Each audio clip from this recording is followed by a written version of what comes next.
એ કોઈ પણ સ્વરૂપ હોય એ સ્વરૂપમાં એવું તદાત્મ સિદ્ધ થઈ જાય એ ઠાકોરજી એમના ઘરે પોતાના જ એક ફેમિલી મેમ્બર તરીકે વિરાજમાન થઈ જાય. આ કોઈ પરાયો નથી, આ મારું જ બાળક છે. ઘણા લોકોને સેવા કરવી હોય છે પણ ગભરાય છે,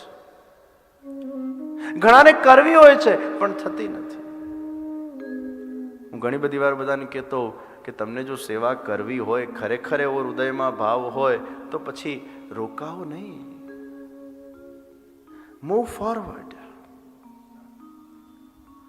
અરે કરવાની તો બહુ ઈચ્છા છે પરંતુ શું કરીએ, સમય ઓછો છે. ક્યાંક કંઈક ને કંઈક નડતર વચ્ચે આવી જાય છે. હમણાં નક્કી કરીએ બીજા દિવસે કંઈક નડતર આવી જાય એટલે થઈ નથી શકતી. ઈચ્છા તો બહુ છે. ત્યારે હું હંમેશા એમને કહેતો, દાખલા તરીકે કોઈને અગર સંતાન ન હોય, કોઈને અગર સંતાન નથી અને એમ વિચાર કરે કે મારે ઠાકોરજીની સેવા કરવી છે, પણ ઠાકોરજીની સેવા પધરાવવામાં બહુ જ જવાબદારી, બહુ જ રિસ્પોન્સિબિલિટી, એવું અગર તમને લાગતું હોય તો તમારે એમ વિચાર કરવાનો કે એક સંતાન હોત તો, એક સંતાન અગર હોતે તો કેટલી મોટી જવાબદારી તમારા માથે હોતે. તો તમને સંતાન જ નથી તો ચોક્કસ તમે એ ઠાકોરજીને જ પોતાના સંતાન બનાવીને એ બાલકૃષ્ણલાલજીના સ્વરૂપના અંદર જોડાઈને એમની સેવા ભક્તિ કરીને પોતાનું આત્મકલ્યાણ કરો. કારણ કે હોતે તો બહુ મોટી જવાબદારી હોત. તો કોઈ કે અમને તો એક છે, તો એમ વિચારવાનું બે હોત તો, બે હોત તો કેટલી મોટી જવાબદારી આવતી. કોઈ કે અમને બે છે તો તમારે એમ વિચારવાનું ત્રણ હોત તો. મને એક પરિવાર મળવા આવ્યા, ત્રણ નાના નાના બાબલા સાથે. એટલે પછી મેં પૂછ્યું આ ત્રણે ત્રણ તમારા છે? કારણ કે બહુ બધા લોકો બીજા પણ સાથે હતા એટલે ઘણી વાર શું થાય કોઈકનું કોઈકનામાં જોડાઈ જાય. પછી પાછું એને પૂછીએ તો એમને સંકોચ થાય કે ના ના આ ક્યાં અમારા આટલા બધા છે. મેં કીધું આ ત્રણ તમારા છે? મને કે હા. એકચ્યુઅલી એમાં એવું હતું, એક જ હતું પછી બે ટ્વિન્સ આવી ગયા. ત્રણ હોત તો તમારે એક એક વધારતા જવાનું કે તમને અગર એક એક્સ્ટ્રા ચાઇલ્ડ હોતે તો કેટલી મોટી જવાબદારી તમારા માથે હોતે. અને એક બાળક હોય એટલે એને પરવરિશથી લઈને એ પાછું માંદવું પડે, સાદવું પડે, એનું એજ્યુકેશન, એને મોટા કરવાના, એના લગ્ન કરવાના, વળી પાછું એના ત્યાં વ્યાજ થાય, એને પાછું રમાડવું વગેરે વગેરે, એની જવાબદારી માથે આવે. Baby sitting.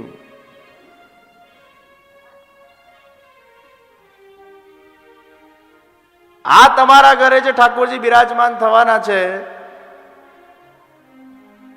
એમને સ્કૂલે મોકલવા, એમના માટે કોઈ મૂર્તિઓ શોધવાનું, એમને પરણાવવાના. એ શાંતિથી બચારા તમારા ઘરે આમ તમે જેટલા વાગે ઉઠાડો એટલા વાગે ઉઠે. વળી પાછું તમારે અગર મોડું થતું હોય એને ઘરેથી બહાર જવું હોય તો જલ્દી જલ્દી જલ્દી જલ્દી તમે પાછું શેન ભોગે સાથે જ ધરી દો. ઠાકોરજી કે બધું મને ચાલશે પણ તું મને તારા ફેમિલી મેમ્બર તરીકે તારા ઘરે વિરાજમાન કર અને હું પણ તારો બનીને તારા ઘરે વિરાજમાન થઈને તને ખૂબ પ્રેમ આપીશ, તને ખૂબ મારી સેવા પ્રદાન કરીશ, જેનાથી તારું મારા સાથેનું જોડાણ થશે. તો પ્રભુ ની પ્રીતિ બહુ સહજ છે અને એટલે જ કીધું સહજ પ્રીત ગોપાલ કો ભાવે. એ ફેમિલી મેમ્બર તરીકે આપણા ઘરે વિરાજમાન થઈ જાય છે, આપણો બનીને વિરાજમાન થઈ જાય છે. એની ભક્તિથી આપણે પાવન બનીએ છીએ. તો એવા જીવો હોય છે જેમને ઠાકોરજીની સ્વરૂપ સેવામાં રસ હોય છે. બધાને સ્વરૂપ સેવા ગમે જ એવું જરૂરી નથી.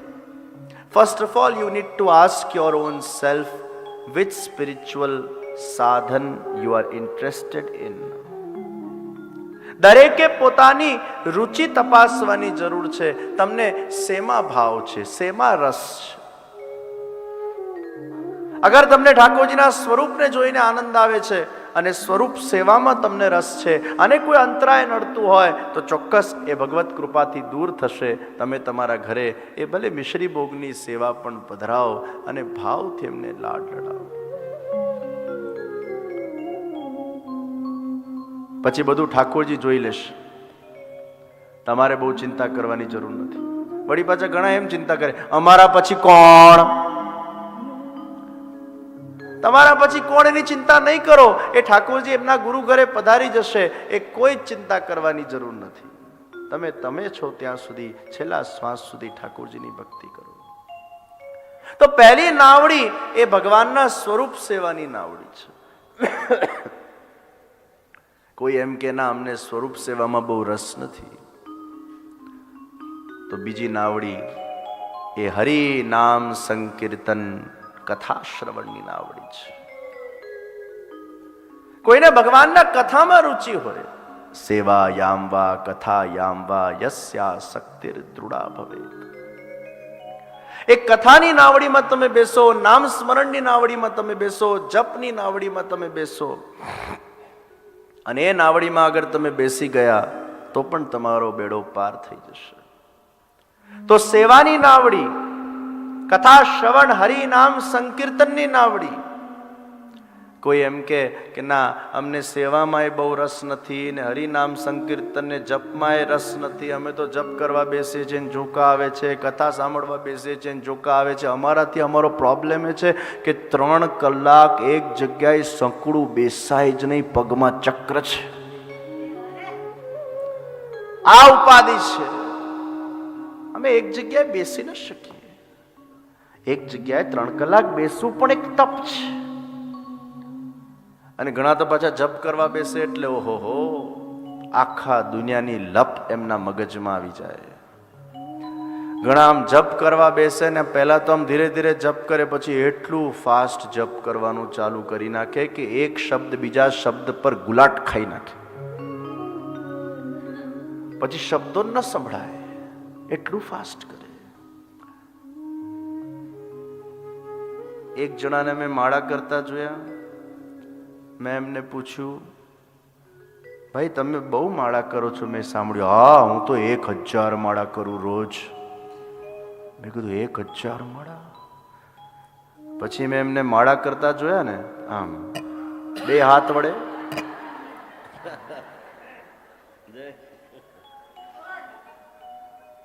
મેં કીધું વાહ રે વાહ, આ તો આપણી 1 માળા એટલે આમની 1000 માળા થઈ. એમને બસ એક એવું સેટિસ્ફેક્શન કે હું રોજ 1000 માળા કરું છું. તો કોઈ કે અમને સેવામાં રસ નથી, અમને હરિનામ સંકીર્તન કે જપ કે કથામાં પણ અમારી બહુ ખાસ કોઈ રુચિ નથી. હજી કોઈ નાવડી, આ ત્રીજી નાવડી છે. અને આ ત્રીજી નાવડી એ ભગવદ કાર્યની નાવડી છે. તમે કોઈ પણ ભગવાનના કાર્યમાં જોડાઈ જાઓ. કોઈ ભગવદ કાર્ય થતું હોય એમાં તમારી વિત્તજા સેવાને પ્રદાન કરો. ઘણા જીવો એવા હોય છે જે પોતાની વિત્તજા સેવા એ બીજું કશું ના કરી શકે તનથી કે મનથી, પણ એ પોતાનું અર્થનું યોગદાન આપી શકે અને આર્થિક સેવાના માધ્યમથી એ અનેક ભગવદ કાર્યોને સાકાર કરી શકે. તો આ રીતે જે પોતાના વિત્તનો, પોતાની લક્ષ્મીના માધ્યમથી જે ભગવદ કાર્યના અંદર પોતાની સેવાનો વિનિયોગ કરે છે, અથવા તો વોલેન્ટિયર સર્વિસીસ આપીને કોઈ પણ ભગવદ કાર્યના અંદર પોતે જોડાઈ જાય છે. એમને આમ દોડ ભાગ કરવી ગમે, એક્ટિવિટી કરવી ગમે. વલ્લભ યુથ ઓર્ગેનાઇઝેશન વિવાયોના અંદર કેટલા બધા વોલેન્ટિયર્સ દેશ વિદેશમાં પોતપોતાની સેવાઓ આપી રહ્યા છે. કોઈ ટીચર બનતું હોય, કોઈ કાર્યકર્તા બનતું હોય, કોઈ ભગવદ કાર્યને સાકાર કરવા માટે પોતાના તન મન ધનને ન્યોછાવર કરતું હોય. ત્યારે આ ત્રીજી નાવડી છે કે તમે કોઈ ભગવદ કાર્યમાં, સંપ્રદાયના ધર્મ પ્રચાર કાર્યમાં પોતાની સેવાઓ આપો, નિસ્વાર્થ સેવાઓ આપો. તમે ભગવાનના પ્રસન્નતાને કેન્દ્રમાં રાખીને સેવાઓ આપો. આ ત્રીજી નાવડી છે. અને ચોથું, તમે ગુરુ સેવા કરો. ગુરુ કાર્યમાં પોતાનો સહયોગ આપો. ગુરુ ભક્તિ કદાચ તમારા હૃદયમાં પ્રગટ થાય. ગુરુ પણ પ્રભુનું સ્વરૂપ છે. ગુરુ બ્રહ્મા, ગુરુ વિષ્ણુ, ગુરુ દેવો મહેશ્વર, ગુરુ સાક્ષાત પરબ્રહ્મ તસ્મૈ શ્રી ગુરુવે નમઃ. ઘણા પુષ્ટિમાર્ગના જીવો એવા છે જેમને શ્રી વલ્લભમાં વિશેષ ભાવ છે. ઠાકોરજીની સેવા તો કરતા હોય, પણ શ્રી મહાપ્રભુજીના અંદર એમને એક વિશેષ લગન, વિશેષ ભાવ. તો શ્રી વલ્લભ જેમના હૃદયમાં વિરાજમાન થઈને, એ શ્રી વલ્લભ પણ પૂર્ણ પુરુષોત્તમ શ્રી કૃષ્ણ જ છે. એમાં કદાચ એમનું ચિત્ત જોડાઈ જાય, એમાં એમનું મન લાગી જાય અને ગુરુના કાર્યમાં, ગુરુ સેવામાં સાથે જોડાઈ જાય. દામોદરદાસજી હરસાણીજી જેવા જીવો, નાગજી ભટ્ટ જેવા જીવો, જેમને ભગવદ સેવા નથી કરી પણ ગુરુ સેવાના માધ્યમથી એમને પોતાનું જીવન ધન્ય બનાવી દીધું. આ ચોથી નાવડી એ ગુરુની નાવડી છે. આ ચાર માંથી કોઈ પણ એક જગ્યાએ અગર તમારું ચિત્ત લાગી જાય, કારણ કે આ ચારે ચાર ભગવાનના જ સ્વરૂપો છે. આ ચારે ચારના સુકાની એ ભગવાન સ્વયં છે. તો એ ભવસાગર કો હમ પાર કર દેંગે. આ ચાર માંથી એક, ચાર માંથી બે, ચાર માંથી ત્રણ કે ચારેયમાં અગર ભાવ પ્રગટ થઈ જાય તો સોનામાં સુગંધ છે. એ ઓલરાઉન્ડર છે. પુરુષોત્તમને પ્રિય આ ચાર વિષયો છે.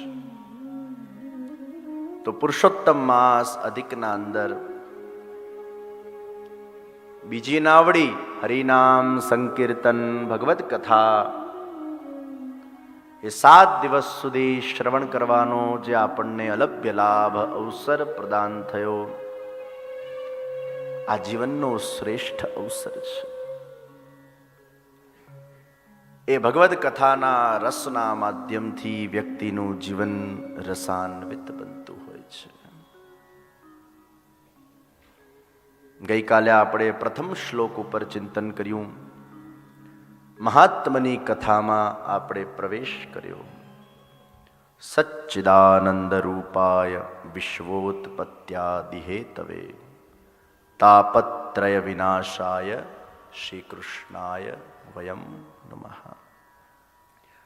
એવા સચ્ચિદાનંદ સ્વરૂપ, વિશ્વની ઉત્પત્તિ સ્થિતિને લયના નિમિત્ત ઉપાદાન કારણ,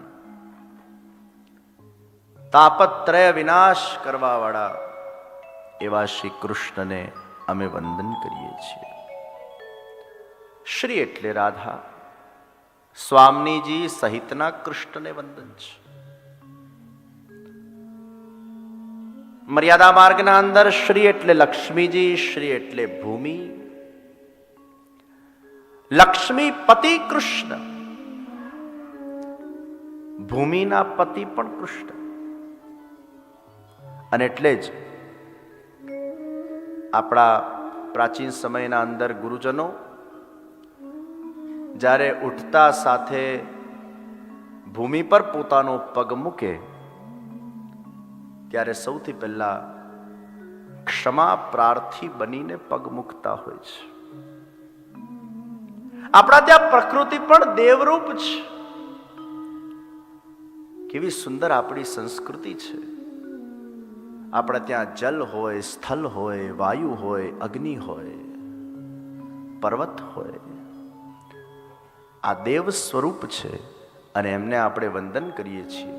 એમના પ્રતિ આપણો હંમેશા અહોભાવ રહ્યો છે, ધન્યવાદનો ભાવ રહ્યો છે. અને આજ આપણા ભારતીય સંસ્કૃતિની એક દિવ્યતા છે. તો ભૂमि देवी वो भगवान की पत्नी है. समुद्र वसने देवी पर्वत स्तन मंडले विष्णु पत्नी नमस्तुभ्यं पाद स्पर्शम क्षमस्व मे. विष्णु पत्नी नमस्तुभ्यं पाद स्पर्शम क्षमस्व. તો ભૂમિને પણ નમસ્કાર કરીને, ક્ષમાયાચના કરીને પછી પગ મૂકવામાં આવે છે. આ આપણી સંસ્કૃતિ છે.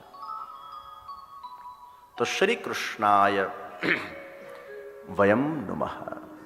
એવા શ્રી કૃષ્ણને અમે બધા જ નમસ્કાર કરીએ છીએ. ઋષિ મુનિઓએ બ્રહ્માજીને વિનંતી કરી, અમને એવી કોઈક જગ્યા બતાડો જ્યાં અમે ધ્યાન કરી શકીએ, જ્યાં મારું મન તરત શાંત થઈ જાય. આજે દરેક વ્યક્તિને શાંતિની તલાશ છે. વ્યક્તિ શાંતિની તલાશ લૌકિક સુખોમાંથી કરે છે. જે એર ફ્રેશનરના જેમ થોડીક વાર તો એને સુગંધ રૂપી શાંતિ આપી દે છે, પણ તરત ઉડી જાય છે. મહાપુરુષો, સદગુરો, સજ્જનો, જ્ઞાનીઓ એ ભગવદ ભક્તિ માટે શાંતિની તલાશ કરતા હોય છે. અમને એવું કોઈ સ્થાન મળે જ્યાં અમે ભગવાનનું નામ શાંતિથી જપી શકીએ, જ્યાં અમે ભગવાનની ભક્તિ શાંતિથી કરી શકીએ. બ્રહ્માજીએ મનોમય ચક્રને ફેંક્યું અને કીધું કે આ જ્યાં સ્થિર થાય એ ભૂમિ નિમેષ માત્રમાં તમને પરમ શાંતિનો અનુભવ થશે અને તમારું મન એકાગ્રિત થઈ જશે.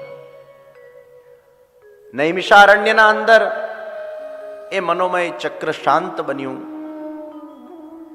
અને એટલે જ નિમેષ ઉન્મેષ, આંખ બંધ કરવી એટલે નિમેષ, આંખ ખોલવી એટલે ઉન્મેષ.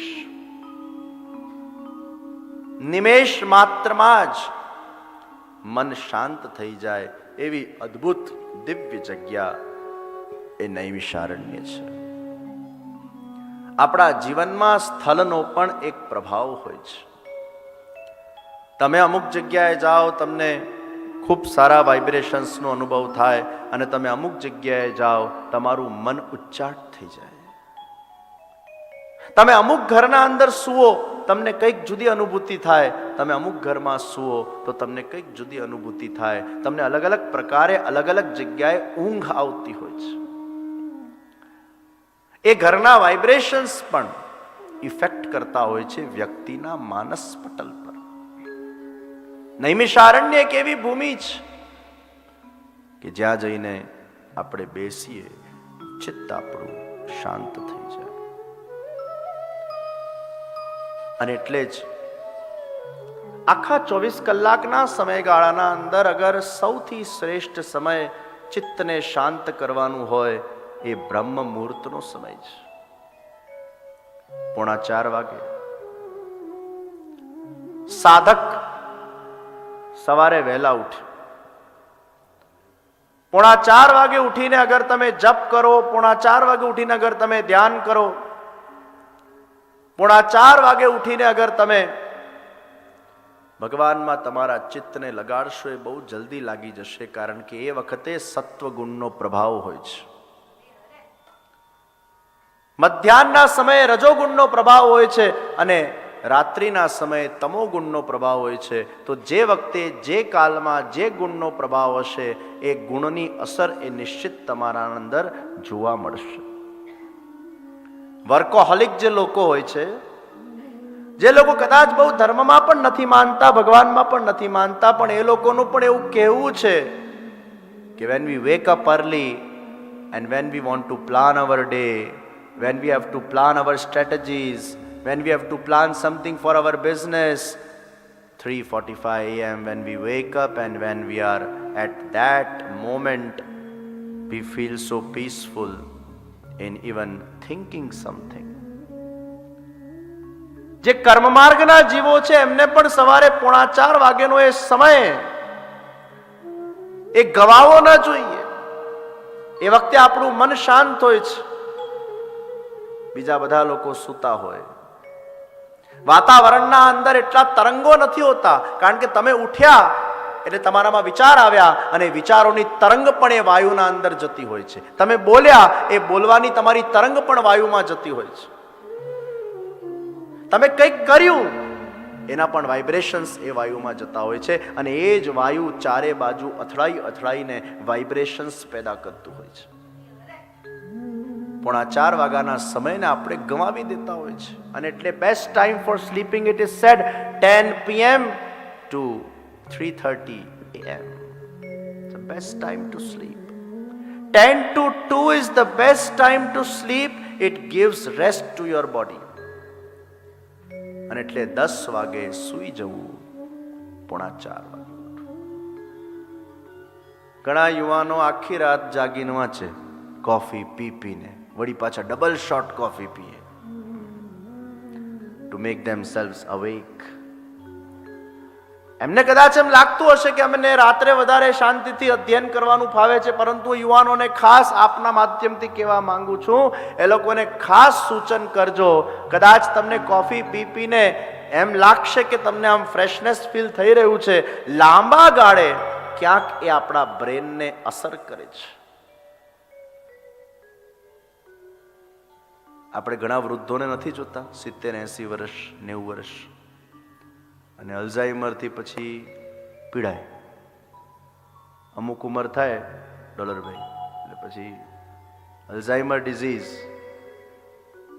હવે આ જેટલા કેફીન, નિકોટિન યુવાન અવસ્થામાં આપણામાં વધુ માત્રામાં ગયા હશે, ને આ રીતે રાત જાગીને જે લોકોએ કેફીન પી કર્યા છે, એટલે પછી એ લોકોની ઉંમર અમુક થશે એટલે અમુક પ્રકારના ડિઝીઝ, અમુક પ્રકારનું ભૂલક્કડનેસ એ જોવા મળે છે. અને બીજી રીતે એની ઇફેક્ટ થાય છે. સવારે વહેલા ઉઠીને વાંચન, આની એક મહત્તા છે. તો 24 કલાકમાં આ 3:45 વાગ્યાના સમયને આપણે વેસ્ટ ન કરીએ. એ ધ્યાન માટે, જપ માટે, વાંચન માટે, પોતાની આંતરિક સાધના માટે અથવા કર્મ માર્ગીઓ માટે, એમની સ્ટ્રેટેજીઝ માટેનો શ્રેષ્ઠ સમય છે. નૈમિષારણ્યના અંદર 88,000 ઋષિ મુનિઓ એકત્રિત બન્યા અને સૂતજીને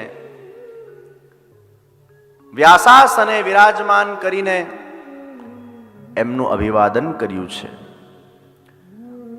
નૈમિષે સુતમાસીન અભિવાદ્ય મહામતિમ કથામૃતરસાસ્વાદ કુશલઃ શૌનકો બ્રવી અજ્ઞાન દ્વાંત વિદ્વંસ કોટિ સૂર્ય સમપ્રભ સૂતાખ્યાયી કથા સારમ મમ કર્ણ રસાયનમ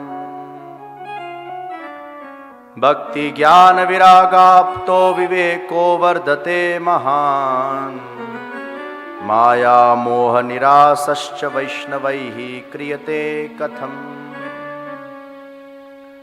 સૂતજીનું અભિવાદન કર્યું અને અભિવાદન કરીને આ બધા જ ઋષિ મુનિઓ સૂતજીને પ્રશ્ન કરી રહ્યા છે. અજ્ઞાન રૂપી અંધકારમાંથી અમે કઈ રીતે બહાર નીકળીએ? હે સૂતજી, આપનું જ્ઞાન એ કોટી સૂર્યના પ્રકાશ રૂપ છે. એ આપના જ્ઞાનથી અમને પાવન કરી ભક્તિ, જ્ઞાન, વૈરાગ, આ વિવેકનું વર્ધન થાય.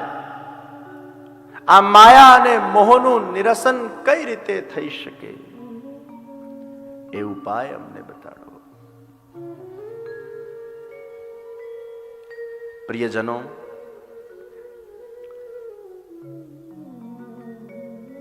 શૌનક ઋષિઓએ સૌથી પહેલા પોતાના ગુરુનું અભિવાદન કર્યું છે.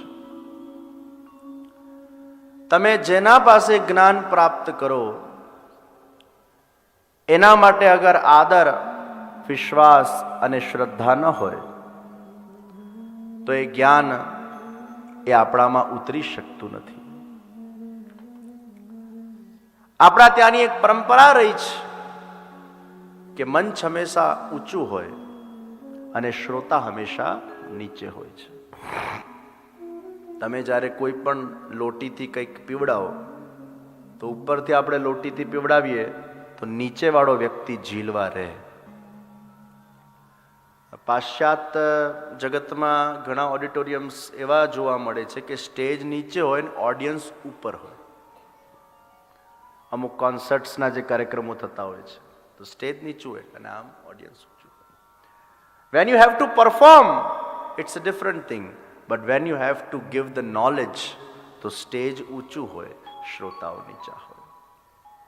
ગુરુકુલોના અંદર પણ પ્રાચીન સમયમાં એ વૃક્ષના નીચે બધા બેસતા, એમાં ગુરુ ઊંચા આસને બેસે અને શિષ્ય એ નીચે બેસતા.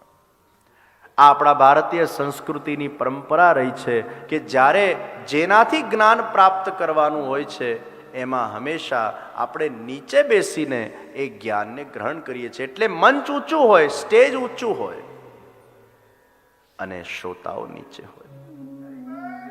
પછી પલાઠીમાં હોય કે ખુરશી પર હોય એક જુદી વાત છે, પણ મંચ હંમેશા ઊંચું હોય છે. એ વ્યાસાસન હંમેશા ઊંચું હોય છે અને ત્યાંથી જ એ વરસાદ થતો હોય છે. સૂતજીએ શ્રીમદ ભાગવતના એ સુંદર કથાનું શુભારંભ કર્યું છે. કાલ વ્યાલ મુખગ્રાસ ત્રાસ નિર્નાશહે તવે શ્રીમદ ભાગવતમ શાસ્ત્રમ કલૌકિરેણ ભાષિતમ. કાલ વ્યાલ મુખગ્રાસ ત્રાસ નિર્નાશ હેતવે. આ ભાગવતનું ફલ અભયદાન છે. વ્યક્તિના જીવનમાં સૌથી વધારે ભય કઈ વસ્તુનું છે? એ મૃત્યુનો ભય છે. આમ તો વ્યક્તિનું આખું જીવન કોઈ ને કોઈ ભયમાં વીતતું હોય છે અને આ ભયની જનની એ ચિંતા છે. ચિંતામાંથી જ ભય જન્મે. અહીંયા આફ્રિકાથી જે લોકો આવ્યા હોય છે યુકેમાં, એ ચિંતા માટે બહુ સરસ મીઠો શબ્દ વાપરે છે, વ્યાધિ. અને આ ખાસ યુકેમાં અને આફ્રિકામાં જ આ શબ્દ આપણને જોવા મળે. બહુ કદાચ ભારતમાં લોકો ન બોલતા હોય, ભારતમાં આમ સ્પષ્ટ ચિંતા બોલે, પણ અહીંયા શું બોલે? વ્યાધિ નહીં કરતા. બહુ વ્યાધિ છે પ્રદીપભાઈ, વ્યાધિ, ખૂબ વ્યાધિ છે. મને લાગે છે પ્રદીપભાઈ વ્યાધિ જ બોલે છે. ચિંતામાંથી આ ભય પ્રગટ થાય છે. Every individual has some or the other fear in their life. And that fear actually is not making us live and utilize the present to the fullest. Either there is a fear of the past or there is a fear of the future, but there is a fear. અને આપણને પૂછવામાં આવે સૌથી મોટું fear કયું? તો એમાં મોખરે આમ તો નાની નાની ઘણી બધી ચિંતાઓ હોય, પણ ચિંતામાં પણ સૌથી ઉપર કઈ ચિંતા છે? એ મૃત્યુની ચિંતા છે. આપણા પોતાના મૃત્યુની. અને યા કોઈકનું મૃત્યુ અગર થાય, કોઈક બીમાર પડે, કોઈ હોસ્પિટલાઇઝ થાય અને જીવન મરણના એ સંકટના વચ્ચે એ ડોલા ખાતું હોય, એ વખતે ચિંતા વ્યક્તિની પરાકાષ્ઠાએ પહોંચી જાય. કારણ કે પોતાના સ્વજનનું મૃત્યુ એ જોઈ નથી શકતો વ્યક્તિ. તો પોતાના સ્વજનના મૃત્યુનો ભય યા પોતાના મૃત્યુનો ભય, આ દુનિયાનો સૌથી મોટો ભય એ મૃत्यु છે. और वही मृत्यु ये संसार का कटु सत्य है. ये कड़वी दवा हर एक को पीनी पड़ती है. तो काल व्याल मुखग्रास त्रास निर्नाश हेतवे. श्रीमद भागवतનું આચમન, ભાગવતનું રસપાન એ આ મૃત્યુના ભયમાંથી વ્યક્તિને મુક્ત કરી નાખે છે. એ વ્યક્તિ નિડર બને છે. અગર આ ભાગવતનું રસપાન વ્યવસ્થિત રીતે અગર આપણે કર્યું હશે તો આ સૌથી મોટા ભયમાંથી મુક્તિ એ ભાગવત આપે છે. અને એટલે જ ભગવદ્ ગીતા અને રામાયણ એ જીવનના આદર્શ આપે છે. ભગવદ્ ગીતા એ જીવન જીવવાની કળા શીખવાડે છે અને ભાગવત એ આપણને મરતા શીખવાડે છે.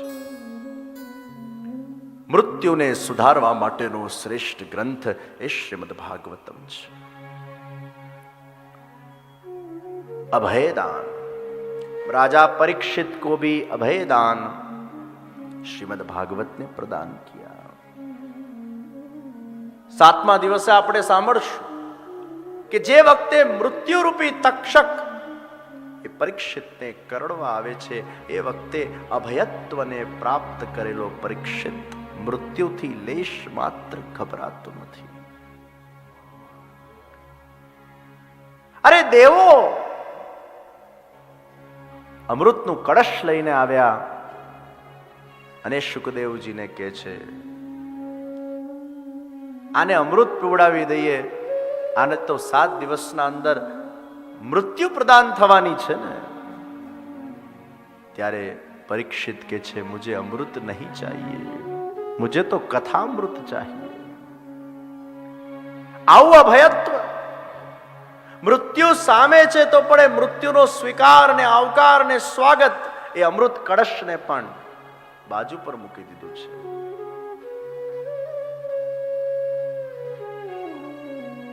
શ્રીમદ ભાગવતી વાર્તા દેવાનામ અપી દુર્લભા સુરાનામ અપી દુર્લભા. દેવોને પણ જે દુર્લભ એવી આ ભાગવતની કથા. દેવો પાછા આમ હોશિયાર, એમને કે આને જે જોઈએ છે એને આપી દે, ગિવ એન્ડ ટેક કરીએ. સુખદેવજી કહે છે, તમે ભાવથી અગર કથા શ્રવણ કરવા આવ્યા હોતે તો ચોક્કસ તમને કથા સંભળાવતે, પણ તમે આ રીતે એક ટર્મ્સ કન્ડિશન ઓરિએન્ટેડ કોન્સેપ્ટથી મારા પાસે આવ્યા કે અમૃતનો કળશ લઈ લો અને અમને કથામૃત આપી દો, એમ થોડું કઈ કથા આપતો. અમારી કથા કઈ વેચાતી થોડી જ, કથા તો વહેંચવાની છે. અને એના અધિકારી જીવોને જ, પાત્રતાવાળા જીવોને જ એ આ કથામૃતની પ્રાપ્તિ થાય છે. કારણ કે આ કથામૃતથી એ જીવન વ્યક્તિનું સાચા અર્થમાં દિવ્ય બની જતું હોય છે.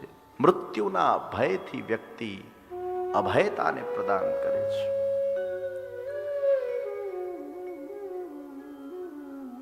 आइए हम नैमिषारण्य से अपने मन को बद्री धाम में ले जाए. सूत जी शौनक आदि ऋषियों ने આ કથાનું શ્રવણ કરાવી રહ્યા છે કે બદ્રીનાથના અંદર સનકાદિ મુનિઓ સાથે દેવર્ષિ નારદનું સમાગમ થયું છે. આ બદ્રીનાથની ભૂમિ એ તપોભૂમિ છે. આપનામાંથી કેટલા લોકો બદ્રીનાથ ગયા છે? હાથ ઊંચા કરે. નથી ગયા? હાથ ઊંચા કરે. નથી ગયા? અચ્છા, ક્યારેક જજો. બદ્રીનાથના અંદર, બદ્રી એટલે કોણ? લક્ષ્મીજી. એ લક્ષ્મીના નાથ એટલે સાક્ષાત પ્રભુ. આ જગ્યા પર ભગવાન સ્વયં તપ કરે છે. એવી અદ્ભુત તપો મૂર્તિ છે, સેલ્ફ ક્રિએટેડ મૂર્તિ. આમ ધ્યાનસ્થ અવસ્થામાં વિરાજમાન છે. કોઈ માણસે બનાવેલી મૂર્તિ નથી, સ્વયંભૂ મૂર્તિ છે. અને આપણા ભારત દેશના અંદર આવા સ્વયંભૂ સ્વરૂપો અનેક જગ્યાએ વિરાજે છે. કદાચ આખા વિશ્વના અંદર સનાતન હિન્દુ વૈદિક ધર્મ જ કેટલું એવું ધર્મ છે જ્યાં સ્વયંભૂ ઠાકોરજી, સ્વયંભૂ ભગવાનની મૂર્તિઓ, સ્વરૂપો એ સૌથી વધારે માત્રામાં વિદ્યમાન છે. ભારત દેશના અંદર જુદી જુદી જગ્યાએ, આપણા મુખ્ય 4 ધામના અંદર ભગવાન સ્વયંભૂ છે. નાથદ્વારામાં શ્રીનાથજી સ્વયંભૂ છે. ગિરિરાજ બાબા પ્રત્યક્ષ સ્વયંભૂ છે. અને ગિરિરાજજીની કેવી કેવી સુંદર સુંદર શિલાઓ સાક્ષાત પ્રભુના મુખ દર્શન કરાવતી શિલાઓ, સાક્ષાત પ્રભુના ચરણ દર્શન કરાવતી શિલાઓ પૂજનીય શ્રી જીજી દ્વારા વ્રજધામ આધ્યાત્મિક સંકુલ વડોદરામાં ગિરિરાજજીના કેવા સુંદર સ્વરૂપો પધરાવેલા છે. એ દર્શન કરવાનો પણ એક લાવો છે. મુખારવિંદ ભગવાનનું સાક્ષાત ગિરિરાજજીની શિલામાં આમ સહજ મુખારવિંદના દર્શન થાય, નેત્રના દર્શન થાય, મુખના દર્શન થાય. આ મુખારવિંદ આપણા હસ્તમાં હોય એ જ ભાવ થાય. ગિરિરાજજી પર શ્રીનાથજી પધારતા, ઠાકોરજી પધારતા અને એમના ચરણ એમાં અંકિત થઈ જતા. એ ચરણારવિંદની શિલાઓ પણ વિદ્યમાન છે. ત્યારે લાગે આ ઠાકોરજીએ કેવી લીલા કરી છે, કેવો એમનો સાક્ષાત્કાર છે. કોઈ ઈશ્વરને માને કે ન માને, પણ ઈશ્વરે પોતાના જાતને સ્વયંભૂ પ્રગટ કરીને આખા મનુષ્ય જાતિને અને વિશ્વને એ સંદેશ આપ્યો, અરે તુમ મુझे मानो કે નહીં मानो, लेकिन मैं स्वयंभू यहाँ विराजमान हूँ. मुझे बनाने वाला कोई नहीं, मैं अपने आप को स्वयं बना देता हूँ. આવા સ્વરૂપો આજે પણ વિદ્યમાન છે. કેટલા શિવલિંગો સ્વયંભૂ પ્રગટ થયા છે, ગણપતિઓ સ્વયંભૂ પ્રગટ થયા છે.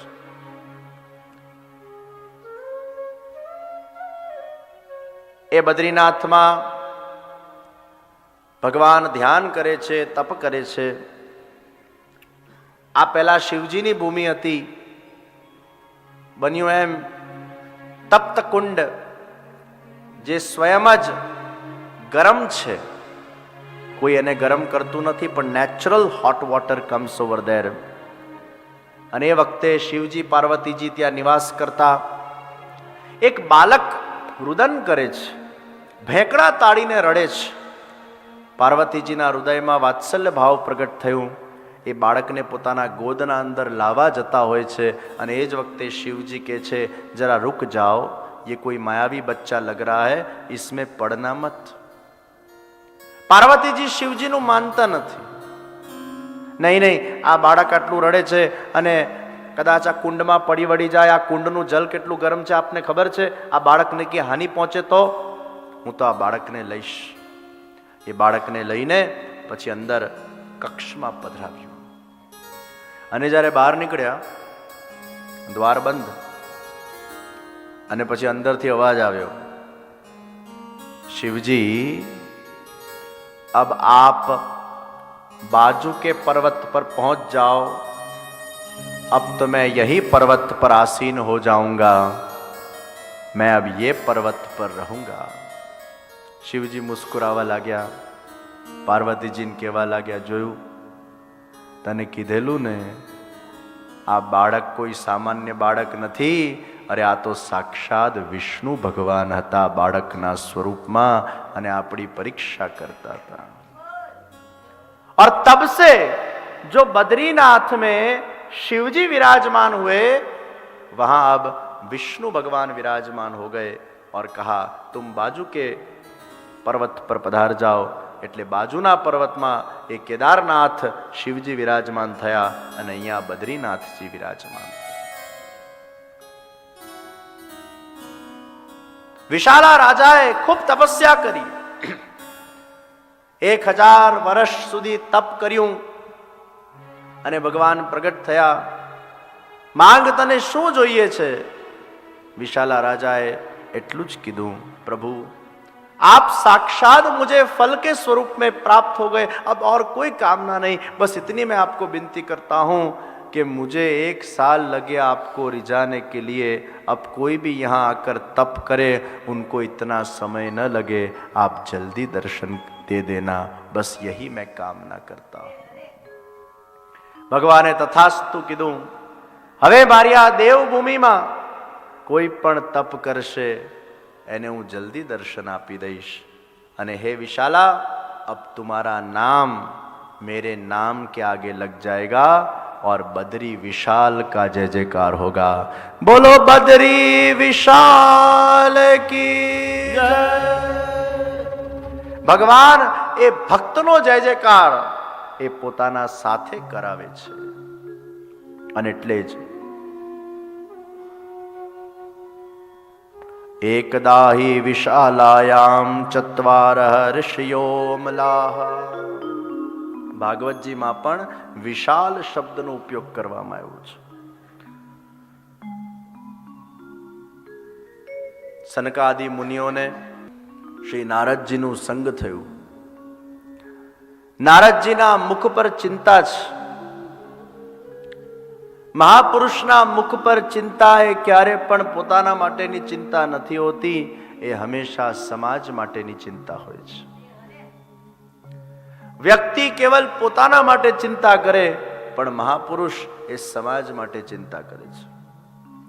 અર્જુનના વિષાદથી ગીતાજી પ્રગટ થયા, વ્યાસજીની વેદનાથી ભાગવતજી પ્રગટ થયા, સાક્ષાત શ્રી વલ્લભાચાર્યજી મહાપ્રભુજીની ચિંતાથી આ પુષ્ટિ માર્ગ પ્રગટ થયો. શ્રી મહાપ્રભુજીના મનમાં પણ ચિંતા થઈ હતી કે કેટલા બધા દૈવી જીવો ભગવાનથી વિખૂટા પડેલા છે, એમનો કઈ રીતે ભગવાન સાથેનું પાછું સંબંધ કરાવવામાં આવે. એ ચિંતામાં શ્રી વલ્લભાધીશ મહાપ્રભુજી એ યમુનાજીના ઘાટ ઉપર વિરાજમાન હતા. અને ત્યારે ભગવાન શ્રીનાથજીએ પ્રગટ થઈને મહાપ્રભુજીને બ્રહ્મસમન મંત્ર પ્રદાન કર્યું. તો મહાપુરુષોની ચિંતા એ હંમેશા દૈવી જીવોના ઉદ્ધારાર્થ હોય છે. नारद जी का मुख चिंतित है और नारद जी कह रहे हैं, मैं चिंतित इसलिए हूं कि कली काल ने जो पूरे पृथ्वी के ऊपर अपना साम्राज्य जमा दिया है, जहां देखो वहां कली का एक प्रभुत्व है. अहम तो पृथ्वीं यातो ज्ञात्वा सर्वोत्तमम् इति पुष्करम च प्रयागम च काशीं गोदावरीं तथा हरिक्षेत्रम कुरुक्षेत्रम श्रीरंगम सेतुबंधनम एवमादिषु तीर्थेषु ब्रह्ममाण इतस्ततः. मैं जहां जहां जो तीर्थों के अंदर गया, उन तीर्थों के अंदर कली का एक विशेष प्रभाव देखने को मिला है. तीर्थों क्यांय शांति नहीं. सत्य तप पवित्रता दया क्षीण थती गई છે. કેવલ કુટુંબ પોષણના અંદર જ લોકો એ રચ્યા પચ્યા રહે છે. કલયુગના પ્રભાવથી કેવલ માત્ર પોતાના જ પરિવારનું પોષણ કરવું એ વ્યક્તિના જીવનનું કેન્દ્ર બની જતું હોય છે. પ્રિયજનો, મનુષ્ય દેહ આપણને પ્રાપ્ત થાય છે અને આ દેહ સંબંધી જે કોઈ પણ આપણા સ્વજનો છે એમના પ્રતિનું આપણું દાયિત્વ નિશ્ચિત હોય.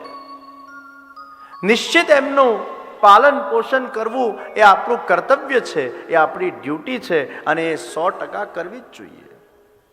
પરંતુ જે લોકો કેવલ માત્ર કુટુંબ પોષણમાં જ પડ્યા રહે છે અને આત્મકલ્યાણનો વિચાર નથી કરતા, આ જીવનના મૃત્યુના ફેરામાંથી મુક્ત થવાનો વિચાર નથી કરતા, એવા કુટુંબ પોષણમાં જ પડેલા જે લોકો છે એમાં કલયુગનો વિશેષ પ્રભાવ એ જોવા મળે છે. નારદજી કહે છે, ઘરમાં વડીલોની સલાહ ઓછી લેવાશે અને તરુણ સ્ત્રીઓની સલાહથી ઘર ચાલશે. જે ઘરમાં વડીલોનું આદર ઓછું થઈ જાય, જે ઘરમાં વડીલોની સલાહને વિશેષ પ્રાધાન્ય ન અપાતું હોય અને તરુણી સ્ત્રી નું જ કેવલ ઘરમાં ચાલે, એટલે સમજી લેવું કળિયુગનો પ્રવેશ.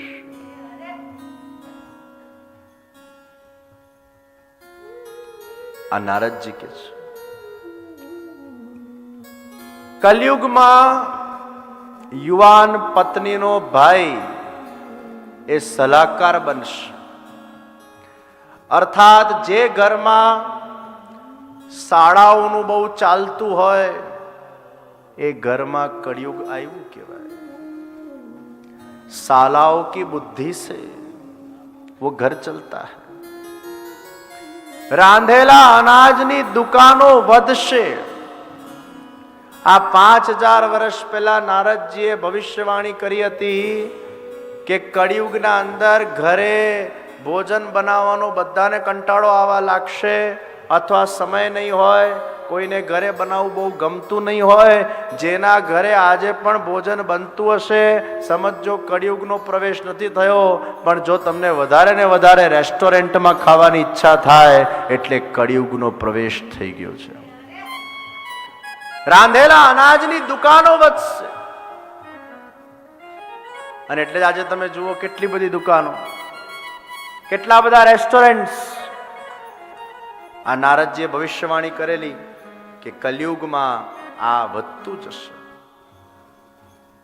રાંધેલા અનાજની દુકાનો વધશે. આ બધી જગ્યાએ જઈને મારું મન ખિન્ન થઈ ગયું.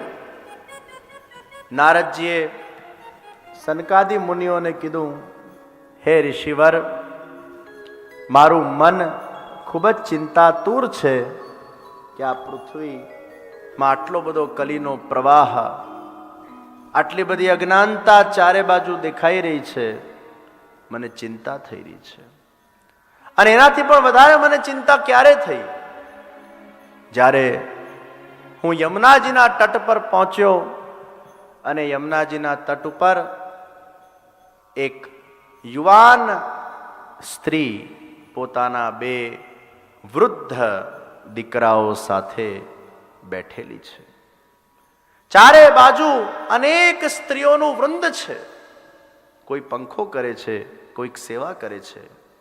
અને જ્યારે એ બંને વૃદ્ધોના સાથે આ સ્ત્રી બેઠી છે, આ કૌતુક જોઈને મન આશ્ચર્યચકિત થઈ ગયું. અને એ યુવાન સ્ત્રીએ મને જોતા જ મને રોકાવા કહ્યું. ભો ભો સાધો ક્ષણમ તિષ્ઠ મચ્ચિંતા પિનાશય દર્શનમ તવ લોકસ્ય સર્વથા ઘરહમ પરમ. हे महात्मा जी, क्षण भर ठहर जाइए, मेरी चिंता को भी आप नष्ट कर दीजिए. आपका दर्शन संसार के सभी पापों को नष्ट करने वाला है. जो सत्पुरुष होते हैं, सद्गुरु होते हैं, उनके दर्शन मात्र से हमारे अनेक दोष निवृत्त हो जाते हैं. उनके आशीर्वादों से हमें एक विशेष ऊर्जा प्रदान होती है. नारद जी ना दर्शन मात्र थी भक्ति देवी ने परम सुख थયું છે. અહીંયા નારદજી ચિંતામાં છે, અહીંયા ભક્તિ દેવી પણ ચિંતામાં છે. ભક્તિ દેવીને ચિંતા થઈ કે મારા બંને વૃદ્ધ પુત્રો એ આવા જર્જરિત અવસ્થાના અંદર છે, નિશ્ચેતન અવસ્થાના અંદર છે, એ કઈ રીતે યુવાન બને. नारद जी ने कहा, आप कौन है? अहम भक्ति रीति ख्याता इमौ में तनयौ मतौ ज्ञान वैराग्य नामानौ काल योगे न जर्जरौ. मैं भक्ति हूं और ये 2 मेरे पुत्र. कलयुगना अंदर मनथी अगर तमे કંઈક પણ કરો છો, એનું 25% ભોગવવાનું હોય છે. વાણીથી કરો તો 50%, અને કર્મથી કરી નાખો તો 100%. મનથી દ્વેષ કર્યો 25%. દ્વેષયુક્ત મનથી તમે વાણીથી કશું એના માટે ગમે તેમ બોલ્યા એટલે 50%. અને કદાચ તમે કોઈકને મારી કાઢો, એ કર્મ કરી નાખ્યું એટલે 100%. ओम सूर्यस्य मामन्युष्य मन्युपतेश्य मन्युकृतेभ्यो पापेभ्यो रक्षन्ताम यद्रात्र्या पापम कार्षम मनसा वाचा हस्ताभ्याम पदभ्याम उग्रेशनारात्रिस धवलम पुतु यत् किंचित दुर्तम मेदि मामृत्योनो सूर्ये ज्योतिषी ज्योमि स्वाहा. मनसा वाचा हस्ताभ्याम, मन वाणी कर्म थी, हे प्रभु कई पण माराथी भूल थई होय या क्षमा करजो. तो कलयुग के अपने एक फायदे भी है. नारदजीए संकल्प लीधो छे, नारदजीए प्रण लीधुं छे कि हे भक्ति देवी, तारा बन्ने पुत्रोने युवान करीने ज हूँ जंपीश. एना माटेना अथाग प्रयत्नो हूँ करीश. अने ए ज वखते નારદજીએ વેદ જ્ઞાન ચાલુ કર્યું છે, ગીતાજીના પાઠ કર્યા છે, અનેક યત્નો કર્યા, પરંતુ આ બંને પુત્રો એ જાગી નથી રહ્યા. પછી આકાશવાણી થઈ, હે નારદજી, સત્કર્મ કરો. कौन सा सत्कर्म करूं? એની કોઈ ડિસ્ક્રિપ્શન આપવામાં નથી આવ્યું. સત્કર્મ કરો. तो क्या वेद गान करना सत्कर्म नहीं है? क्या गीता पाठ करना सत्कर्म नहीं है? और कौन सा सत्कर्म मैं करूं? हे ऋषियों, हे सनकादिक मुनियों, હવે આપ અમને માર્ગદર્શન આપો કે કયા પ્રકારનું સત્કર્મ કરવામાં આવે. અનેક પ્રકારના સાધનો કરી કરીને હું થાક્યો અને આજે આ બદ્રિકાશ્રમની ભૂમિમાં આપના સાથેનું કદાચ આ મિલાપ એ જ્ઞાન પ્રાપ્ત કરવાનું એક સાધન છે, અને આ સત્કર્મ કયું એ જાણવા માટેનો એક અવસર છે. કોણ સા સત્કર્મ કરું? અને ત્યારે સનકાદી મુનિઓએ કીધું, શ્રીમદ ભાગવત કા સત્કર્મ કરો.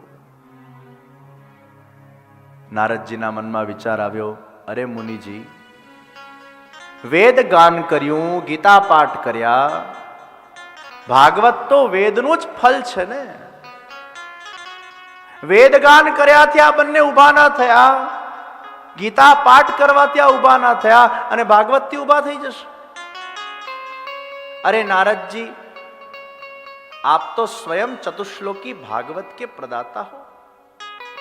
भगवान नारायण ने ब्रह्मा जी को वो चतुश्लोकी भागवत दिया, ब्रह्मा जी ने आपको दिया, और आपने वही चतुश्लोकी भागवत वो व्यास जी को प्रदान किया, और वो चतुश्लोकी भागवत में से तो ये पूर्ण भागवत प्रकट हुआ. तो आपको भागवत की महत्ता नहीं पता है कि व्यास जी को भी परम संतोष वो भागवत जी के रचना के बाद हुआ है. नारद जी के छे गमे ते ए वेदનું જ ફલ છે ને. વેદમાંથી જ પ્રગટ થયેલું છે, તો વેદ ગાનથી જે થાય એ ભાગવતથી ન થાય. ત્યારે સનકાદી મુનિએ સમજાવ્યા, જે વેદ કરી શકે એ ભાગવત ન કરી શકે, જે ભાગવત કરી શકે એ વેદ ન કરી શકે.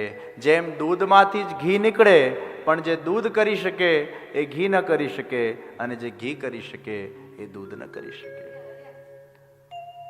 દૂધને પીવાય, ઘીને ન પીવાય. યજ્ઞમાં દૂધની આહુતિ અપાય કે ઘીની આહુતિ અપાય? પછી તમે વિચાર કરો કે ઘી તો દૂધમાંથી જ બન્યું છે ને, તો દૂધમાં તો ઘી છે જ ને, દૂધની આહુતિ આપીએ તો શું વાંધો છે? ધુમાડો થઈ જશે, અગ્નિ શાંત થઈ જશે. તો દૂધ કરી શકે, ઘી ના કરી શકે, એમ વેદના વૃક્ષને જઈને અગર તમે કદાચ રસાસ્વાદન કરશો તો એ ફલનો સ્વાદ તમને નહીં મળે. ભલે એ વૃક્ષમાંથી જ ફલ પ્રગટ થયું છે, પણ યાદ રાખજો, જે ફલમાં છે એ વૃક્ષમાં નથી. જે વૃક્ષમાં છે એ ફલમાં ચોક્કસ આવે છે, પણ જે વૃક્ષ કરી શકે ફલ ન કરી શકે, ફલ કરી શકે વૃક્ષ ન કરી શકે. और इसलिए भागवत वो फल है, और उसी से ही ये ज्ञान वैराग वो प्रकट होंगे. અને આ ભાગવતની ડેફિનેશન અગર આપણે જોઈએ તો ભ એટલે ભક્તિ, ગ એટલે જ્ઞાન, વ એટલે વૈરાગ, અને ત એટલે તપ.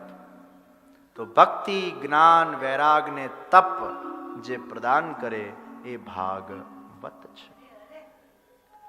જીવનમાં ભક્તિ પ્રાપ્ત થાય તો જ્ઞાન પ્રાપ્ત થાય. ભગવાનમાં અગર આપણી આસક્તિ થઈ, ભગવાનમાં આપણું મન એકવાર રમી ગયું, ભગવાનમાં આપણું ચિત્ત ચોંટી ગયું, એટલે જીવનમાં જ્ઞાન પેદા થશે. શું જ્ઞાન પેદા થશે? કે આ સંસારમાં કઈ સાર નથી, સંસાર અસાર છે, સાર તો કેવલ ભગવદ ભજનમાં છે, સાર તો કેવલ ભગવદ સેવનમાં છે, સાર તો કેવલ ભગવદ ભક્તિના અંદર છે, સાર તો કેવલ એ ભગવાનના દર્શનમાં છે.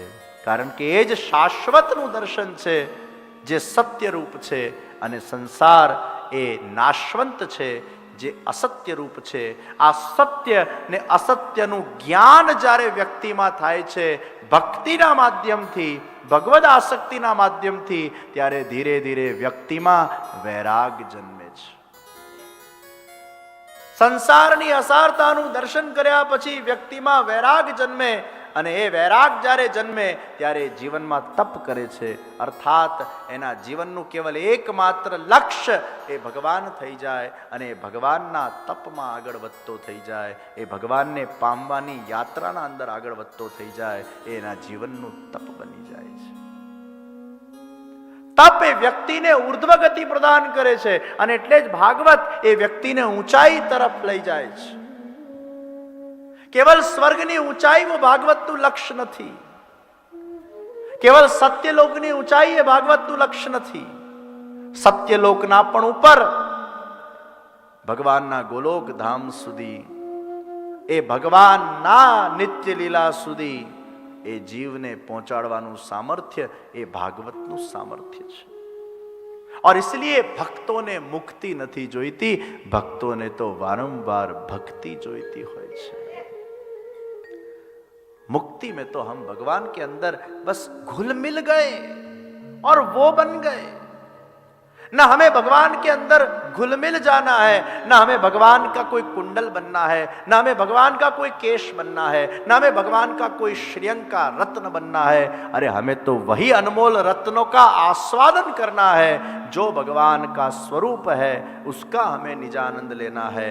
हमें भगवान के अंदर घुल मिल नहीं जाना, हमें तो भगवान के सामने बैठकर वो दिव्य सौंदर्य का रसपान करना है, बारंबार उनकी भक्ति करनी है.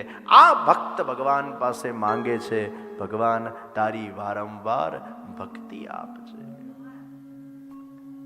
तो भक्ति, ज्ञान, वैराग, तप आ श्रीमद भागवत प्रदान करे छे. જ્ઞાન અને વૈરાગ વગર ભક્તિ એ પાંગડી છે. ભગવાનમાં આસક્તિ છે પણ હજી સંસારની આસક્તિ છૂટી નથી. ભગવાનમાં આસક્તિ છે પણ હજી સંસારના અંદરની એ સારતાનો ક્યાંક ને ક્યાંક મનમાં અહેસાસ થયા કરે છે. એ કેમ થાય છે? કારણ કે જ્ઞાન ને વૈરાગ પ્રગટ નથી થયા. જ્ઞાન ને વૈરાગ વગર એ ભક્તિ એ તારક બનતી નથી. એ ભક્તિ તારક ત્યારે બને જ્યારે જ્ઞાન વૈરાગ્ય પ્રાપ્ત થાય. સંસારમાં રચ્યો પચેલો મનુષ્ય એ આત્મકલ્યાણ નહીં કરી શકે જો જ્ઞાન વૈરાગ પ્રાપ્ત નહીં થાય. तो हे नारद जी, श्रीमद् भागवत का अनुष्ठान हम करें, જ્યાં 4 પ્રકારના ફલ એ પ્રદાન કરશે. જ્ઞાન ને વૈરાગ યુવાન બનશે. અને સનકાદિક મુનિઓએ શ્રીમદ્ ભાગવતના કથાનું શુભારંભ હરિદ્વારના આનંદ નામક ઘાટ ઉપર કરી છે. આ હરિદ્વારનું ઘાટ આનંદ ઘાટ. આ કેવું ઘાટ છે? સિંહ અને હાથી એક સાથે જે ઘાટ પર આવીને જલ પી શકે એવું આ ઘાટ છે. સિંહ અને હાથી પરસ્પર વિરોધી છે. જંગલમાં ભેગા થઈ જાય તો એમના વચ્ચે યુદ્ધ થઈ જાય, પરંતુ આ ઘાટ ઉપર એકબીજા વચ્ચે યુદ્ધ થતું નથી. પણ બુદ્ધ બનીને વિવેકપૂર્ણ રીતે એ આ જલ સાથે પીતા હોય છે. અમારા ગુજરાતની એક ચાની બ્રાન્ડ છે, વાઘ બકરી ચા. વાઘ ને બકરી એક સાથે ચા પી શકે એવી ચા, વાઘ બકરી ચા. એમ સિંહ અને હાથી એક સાથે જલ પી શકે એવો આ ઘાટ.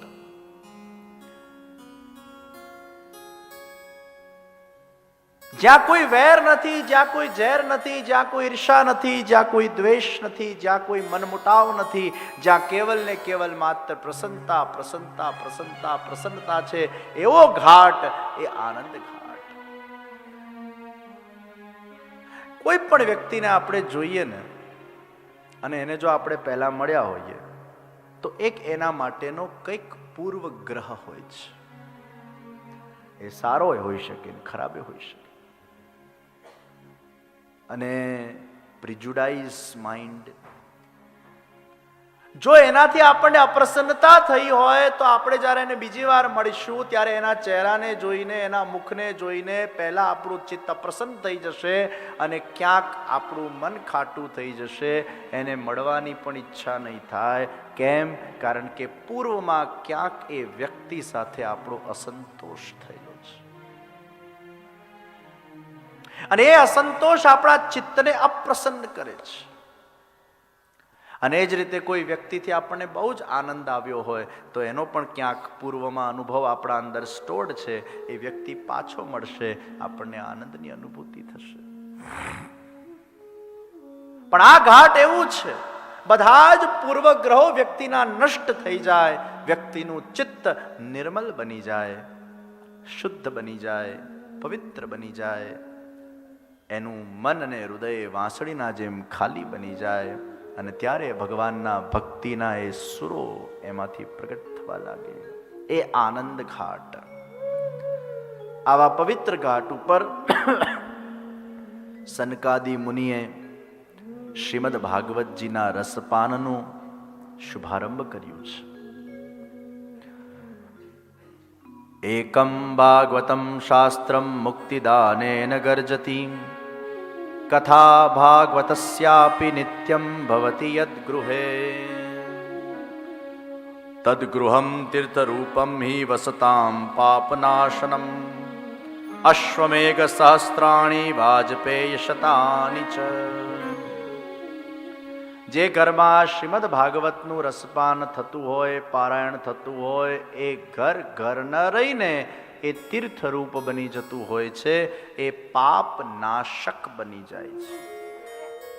અને એટલે જ આપણા ઘરમાં એક અધ્યાય પણ રોજ શ્રીમદ ભાગવતનું વંચાવવું જોઈએ.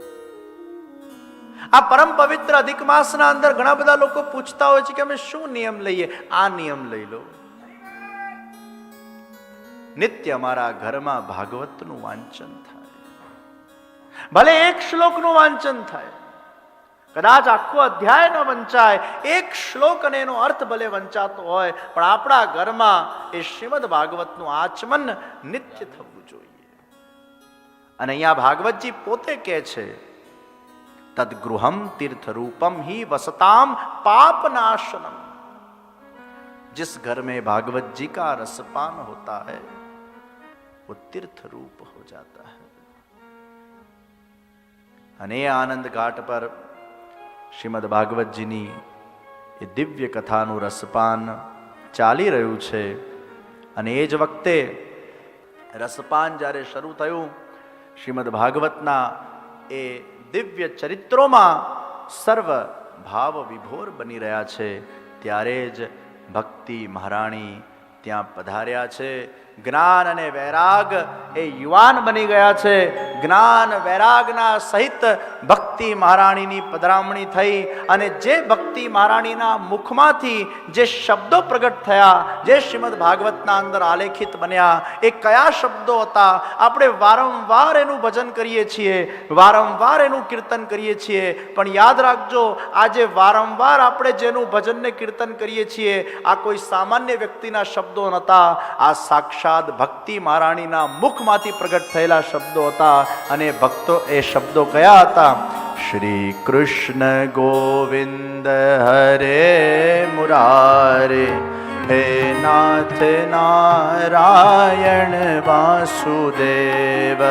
શ્રી કૃષ્ણ ગોવિંદ હરે મુરારે, હે નાથ નારાયણ વાસુદેવ. શ્રી કૃષ્ણ ગોવિંદ હરે મુરારે, હે નાથ નારાયણ વાસુદેવ.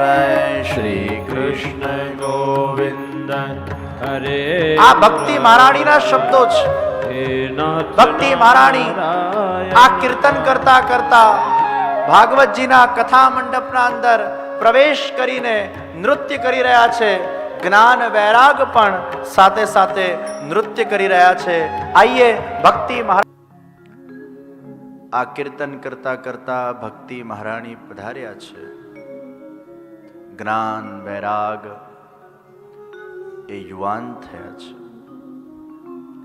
यही भागवत का फल है कि भक्ति ज्ञान वैराग की प्राप्ति उस जीव को हो जाती है. श्री महात्मनी कथाમાં चतुर्थ अध्यायમાં गोकर्णोपाख्यान બહુ સુંદર ચરિત્ર, કઈ રીતે દુષ્કર્મ કર્યા પછી પણ ભાગવતના રસપાનથી પ્રેત યોનિમાં એ જીવનું કલ્યાણ થાય છે. એ આખ્યાનથી આપણે સમજી શકીએ છીએ. તુંગભદ્રા નદીના કાંઠે આત્મદેવ નામનો બ્રાહ્મણ, એની પત્ની ધુંધલી, જેને બધું ધૂંધલું દેખાય, ધુંધલી. ધુંધલી એટલે જે અજ્ઞાની છે. ધુંધલી એટલે જે શંકાશીલ છે. ધુંધલી એટલે જેનું કેવલ માત્ર લક્ષ્ય એ પોતાનું દેહ છે, પણ આત્મા નથી. આત્મકલ્યાણના લક્ષ્ય વગરના જેટલા પણ લોકો છે એ ધૂંધલા છે. Eat, drink and be merry, આ જેમના જીવનનું લક્ષ્ય છે, આ બધી ધૂંધલીઓ છે. અને આ બધા જ પાત્રો આજે પણ આપણે ક્યાંક ને ક્યાંક આપણા વચ્ચે જોતા હોઈએ છીએ. What are the characteristics of ધૂંધલી? તો પહેલા ધૂંધલી કેવી હોય? સ્વવાક્ય સ્થાપિતા, પોતાના વાક્યનું જે સ્થાપન કરે એને ધૂંધલી કહેવાય. અર્થાત આજના સમયમાં પણ અગર કોઈ વ્યક્તિ એવું છે, ખોટા હોય તો પણ પોતાના જાતને ખોટી રીતે સાચા સાબિત કરવા માટે હંમેશા પ્રયત્નશીલ રહે, આવું અગર કોઈનું વ્યક્તિત્વ હોય તો સમજવું ધૂંધલીના અંશ આવી ગયા છે. Even though you're wrong, but still you prove yourself you're right. And you never accept your mistake. નેહાબેન જેવા લોયરની વાત જુદી છે. એમને તો કોર્ટમાં કરવું જ પડે. ખોટા હોય તો એ ઘણીવાર એમના પ્રોફેશનના આધાર પર એનો સાથ આપવો પડે, કેસ લેવો પડે, કેસ લડવો એ પડે, એક જુદી વાત છે. પણ આ તો ઘર ઘરની વાત છે. ઘણા લોકો પોતાની મિસ્ટેક માને જ નહીં. પંડિતજી ગીરે ટંગડી ઊંચી કી ઊંચી, પછી આપણે થાકી હારીને જવું પડે. હા ભાઈ ચાલ, તું સાચો ભાઈ, તુમ સહી હમ ગલત, ઠીક है. हार माननी पड़े उसको. तो स्ववाक्य स्थापिता, પોતાના વાક્યને સ્થાપિત કરે ધુંધલી. ધુંધલીનો બીજો દુર્ગુણ એ સુંદરી છે. તો સુંદરી હોવું શું દુર્ગુણ છે? સુંદરી હોવું દુર્ગુણ નથી, પણ દુર્ગુણો સાથે સુંદરી હોવું એ દુર્ગુણ છે. સદગુણો તમારામાં હોય અને તમે સુંદર દેખાતા હો એ તો બહુ સારી વાત છે. તમારા સુંદરતામાં હજી દિવ્યતાનો પ્રકાશ પથરાઈ જશે. પણ તમારામાં બારોબાર દુર્ગુણ છે અને એમાં સુંદરી બની ગયા, એ સુંદરતા એ તમારું દુર્ગુણ બની જાય છે. ધુંધલી સુંદરી है. ત્રીજું દુર્ગુણ ઊંચા કુળવાળી છે. ઊંચા કુળવાળું બનવું હોવું એ જરાય ખરાબ વાત નથી, એ બહુ સારી વાત છે. પરંતુ દુર્ગુણો વાળો વ્યક્તિ અગર ઊંચા કુળમાં જન્મ લઈ લે, એ કુલનો દીપક નહીં પણ કુલનો નાશક બની જતો હોય છે. એના દુર્ગુણથી એના પરંપરાને, એના વંશને, એના એન્સિસ્ટર્સને એ ઠેસ પહોંચાડતો હોય છે. એટલે જ આવા દુર્ગુણો અગર ઊંચા કુળમાં આવી જાય એ એમનો સૌથી મોટો દુર્ગુણ છે. તો સુંદરી, સ્વવાક્ય સ્થાપિતા, ઊંચા કુલવાળી. ચોથું, લોક વાર્તા રતા, ગોસિપિંગ. જે વ્યક્તિને બહુ જ ગોસિપ કરવું ગમે એટલે તમારે એને કહી દેવાનું, ધૂંધલી વેળા નહીં કરવાના. ये गॉसिप करना वो धुंधली का नेचर है. ઘણા લોકોને ગોસિપ કરવું બહુ જ ગમે. બપોર પડે ને આજ કામ. They talk about people. હા, તમે તમારા કોઈ બહુ જ ક્લોઝ વ્યક્તિ સાથે, જેને તમારા પર વિશ્વાસ હોય ને તમને એના પર વિશ્વાસ હોય ને એના સાથે અગર તમે કોઈક તમારા દિલના એક ભારને હળવું કરવા માટે તમે કોઈક વાત કરો તો એ છૂટ છે, એને ગોસિપ ન કહેવાય. You are sharing. दुख बांटने से दुख घटता है. आपके दिल में कुछ ठेस पहुंची और अब आपको उसको अपने में से निकालना है, तो you need some friend in your life. You need someone to talk about it, to get the guidance. Yes, you can take the guidance from that individual and you can talk those things to your friend who understands you, who can guide you, who can be with you in your painful times, and who will always keep your talks within you. પણ ઘણા લોકોની એવી ટેવ, બધી જ જગ્યાએ બોલ બોલ કરે, 10 જગ્યાએ બોલ બોલ કરે. ઘણા તો પતિઓને ના છોડ્યા, એ બચારાને એવી ધૂલ કાઢ નાખે 15 લોકોના સામે. તને કઈ ખબર નથી પડતી, ચૂપ બેસી જા.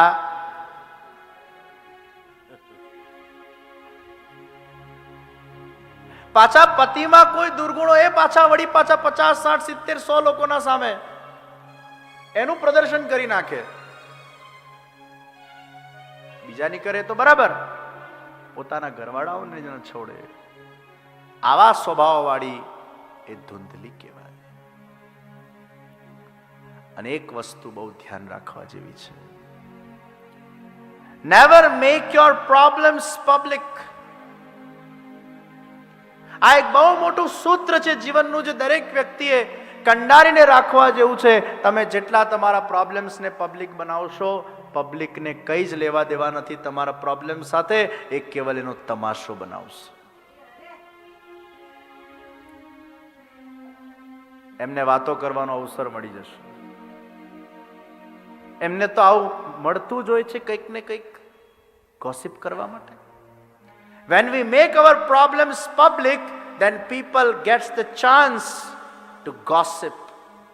We are giving them the material to gossip. But always keep your problems within yourself and always share it with your close ones who can guide you, who can give the solution, and who can not disclose your problems to others. Otherwise, if you make the problems public, people gets the chance to gossip.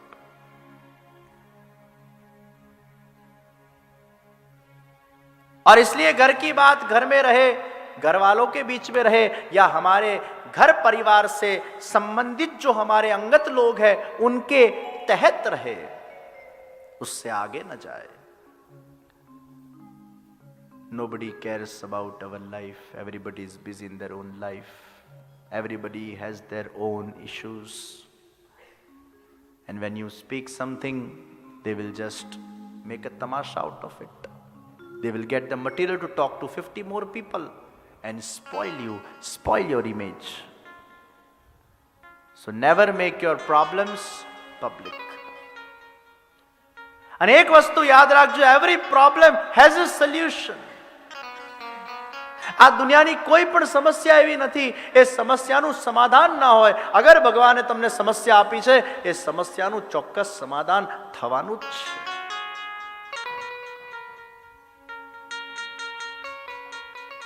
એને ધૈર્યપૂર્વક આપણે સામનો કરવો પડે છે. અને એટલે જ કોઈ પણ પ્રોબ્લેમ આવે, આપણે આપણા અંગત લોકો સાથે એને શેર કરીએ, આપણા ગુરુ સાથે પણ એને શેર કરાય. એ આપણને કંઈક માર્ગદર્શન આપે. ગુરુના જ્ઞાનથી આપણને પ્રકાશ મળે છે, આપણને દિશા મળે છે, આપણને માર્ગદર્શન મળે છે. અને એટલે જ માર્ગદર્શન આપે એનું નામ ગુરુ. And that's why we need a guru in our life. Like you need a lawyer in your life, you need an architect in your life, you need an engineer in your life, you need a doctor in your life, you need a guru in your life. એક ગુરુ એક એવી નદી છે જ્યાં તમે આવીને બેસો તોય શાંતિ મળે, જ્યાં તમે આવીને સ્નાન કરો તોય તમને શાંતિ મળે. તમે તમારા પાપોને ધોઈ નાખો, એ ગુરુની નદીમાં એ વ્યક્તિ પોતાના પાપોને ધોઈ શકે છે. ચિંતા કાપી ન કાર્યા, મહાપ્રભુજી આજ્ઞા કરે છે, ચિંતા નહીં કરો. ચિંતા સંતાન હંતારો યદ પાદાંબુજરેણવ સ્વીયાનાંતાન નિજાચાર્યાન પ્રણમામી મુહુર્મુહુ. એ ગુરુને પ્રણામ કરવાથી, એમના આશીર્વાદ લેવાથી એક નવીન ઉર્જા આપણને પ્રાપ્ત થાય છે, કંઈક માર્ગદર્શન મળી જતું હોય છે. લોક વાર્તા રચા પ્રપંચી, અહીંની વાત તઈ, તઈની વાત અહીં. લાકડા લડાવવામાં જે એક્સપર્ટ. ઘણા લોકોને છે ને આમ ઝઘડો જોવો બહુ ગમે. તમે ક્યારેક ધ્યાનથી તમારા જાતનું એનાલિસિસ કરજો કે કોઈક આમ રોડ પર ઝઘડો થતો હોય, અહીંયા તો આવું ઓછું થાય, પણ ઇન્ડિયામાં આપણે કોઈક વાર જોતા હોઈએ, આમ રોડ પર લોકો આમ ઝઘડતા હોય તો ઘણા લોકો આમ ઊભા રહી જાય. આ જો કેવો ઝઘડે છે, અરે મારી છે જો એને, એવા ગાલ પર મારી, ગાલ લાલ, અરે પડ્યો જો. તને શું મજા આવે છે આટલી? ના બસ આમ કોઈ ઝઘડતું હોય તો આમ જો. હવે તમને જો ઝઘડો જોવો બહુ ગમતો હોય ને, એટલે સમજવું કે એ ઝઘડાના અંશો તમારામાં વિદ્યમાન છે. તમે પણ ઝઘડાલુ નેચરના છો, અથવા બહુ સપ્રેસ થયેલા છો. કોઈને કંઈ કામ બહુ કહેવું છે પણ કહેવાતું નથી, કોઈને આમ મારવું છે પણ મરાતું નથી. અને જ્યારે બીજો કોઈને કંઈ કહેતો હોય અને મારતો હોય ત્યારે તમને આમ મજા આવી જાય છે, વાહ તુને મેરી ઈચ્છા પૂરી કરી લી.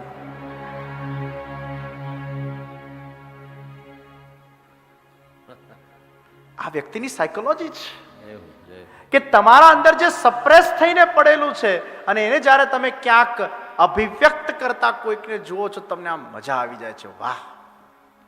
એટલે આ તો એના અંદર ક્યાંક દબાયેલું છે કંઈક. ઘણા લોકોને ફાઇટિંગ મૂવીઓ બહુ ગમે, આમ ઢીસુમ ઢીસુમ વાળી, આમ મજા આવી જાય, ઓ કોન્સન્ટ્રેશનથી જોતો હોય. તમને કઈ પિક્ચરો ગમે છે એના આધાર પર પણ તમારું માનસ નક્કી થાય. તમને કેવા ગાયનો ગમે છે એના આધાર પર પણ તમારું માનસ નક્કી થાય. તમને શું સાંભળવું અને શું જોવું ગમે છે એના આધાર પર પણ તમારું માનસ નક્કી થાય. તમને શું ગમે છે, તમે કેવા છો. ચોથું ક્રૂરા, જે ક્રૂર છે, જેનામાં કાઇન્ડનેસ નથી, દુષ્ટ પ્રકૃતિની છે. પ્રાયશો બહુ જલ્પિકા. ઘણા લોકો જલ્પા નામ રાખે છે. તમારામાંથી કોઈનું નામ જલ્પા છે? નથી. પ્રાયશો બહુ જલ્પિકા. જલ્પા એટલે બકવાસ કરનાર.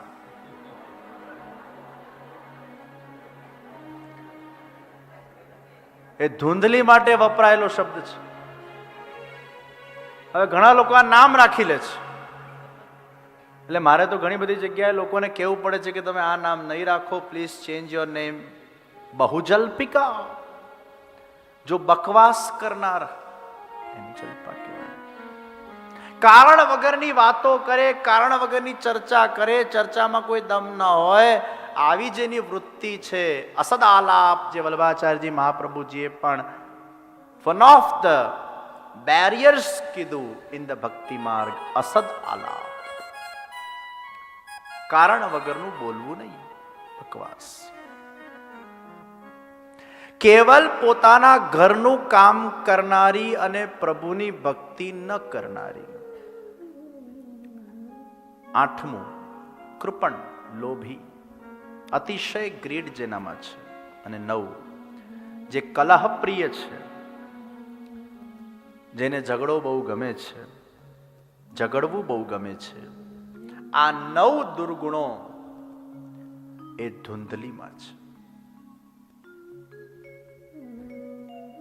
આત્મદેવ બ્રાહ્મણના મનમાં સંતાનને પ્રાપ્ત કરવાની ઘેલછા.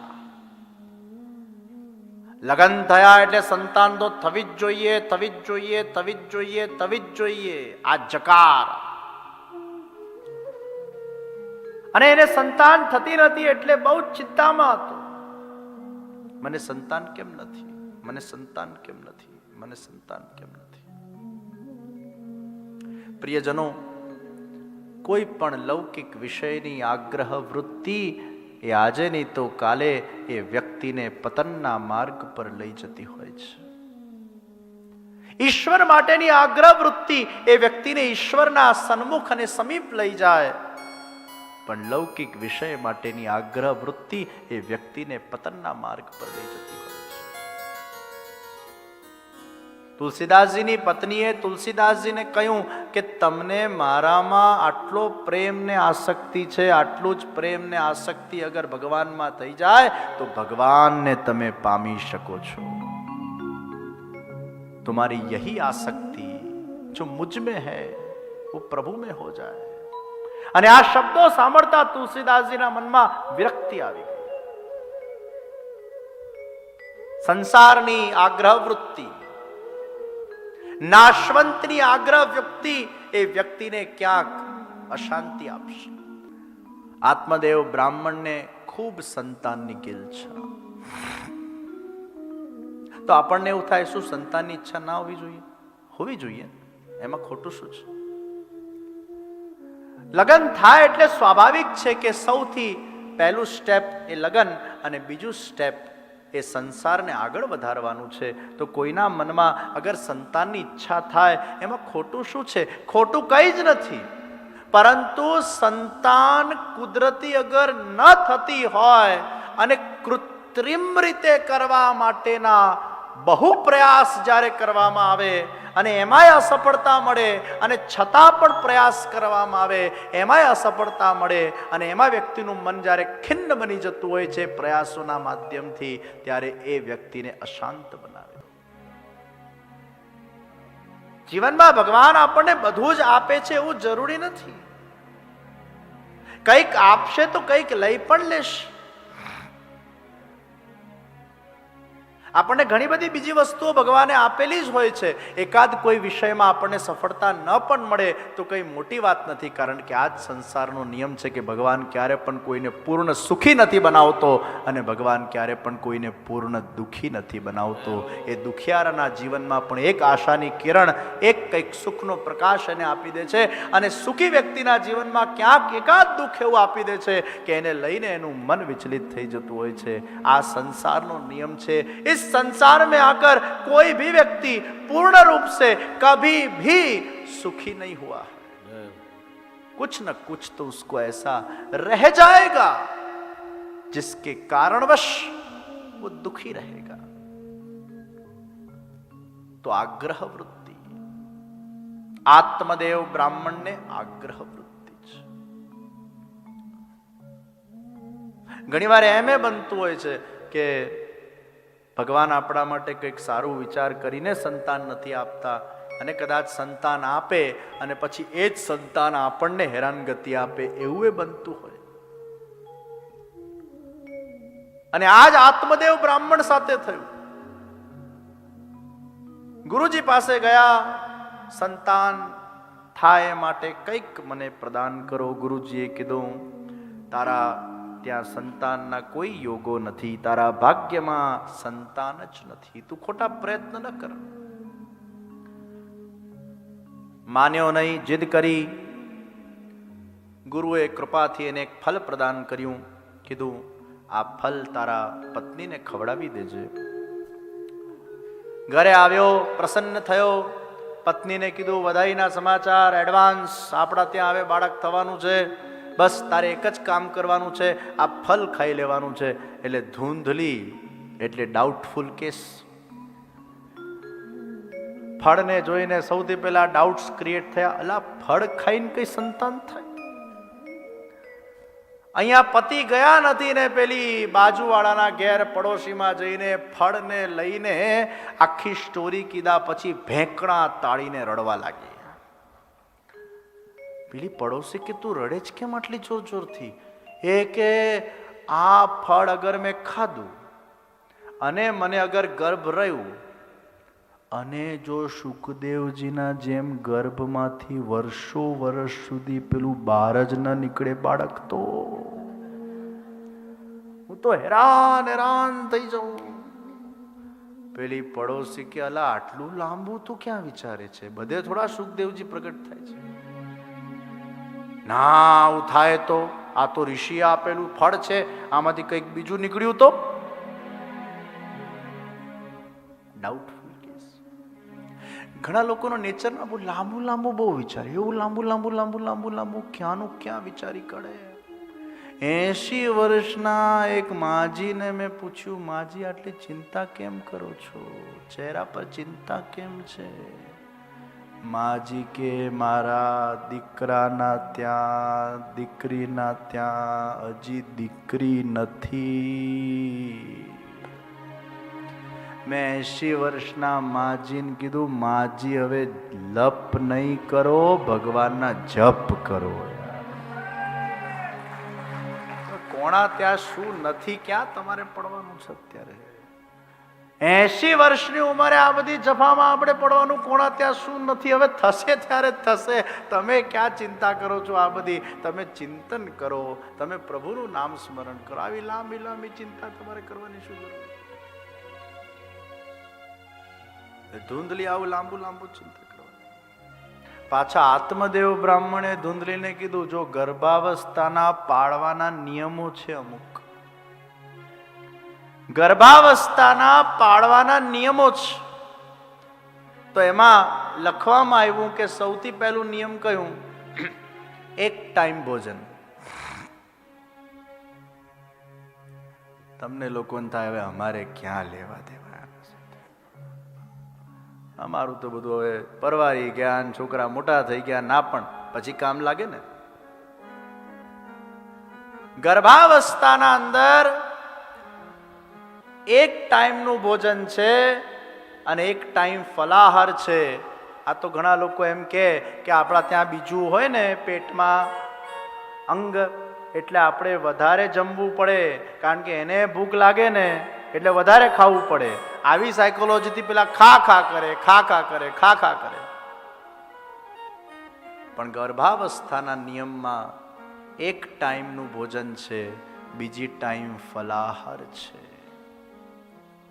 આની વાત આગળ કપિલાખ્યાનમાં જ્યારે આવશે ત્યારે ચર્ચા કરીશું. અને એવા અમુક નિયમો, સત્ય બોલવું, ગર્ભાવસ્થાના અંદર જુઠ્ઠું બોલાતું નથી, દેહ, મન અને વાણીની પવિત્રતા રાખવી, વધારે પડતા હોરર ફિલ્મ્સો ન જોવી, પિક્ચરો ન જોવી, સિરિયલો ન જોવા, કાંદા લસણ ન ખાવા, આ બધું ધ્યાન રાખવાનું છે. તમોગુણી આહાર બહુ ન આવી જાય બાળકમાં, આ ધ્યાન રાખવાનું છે.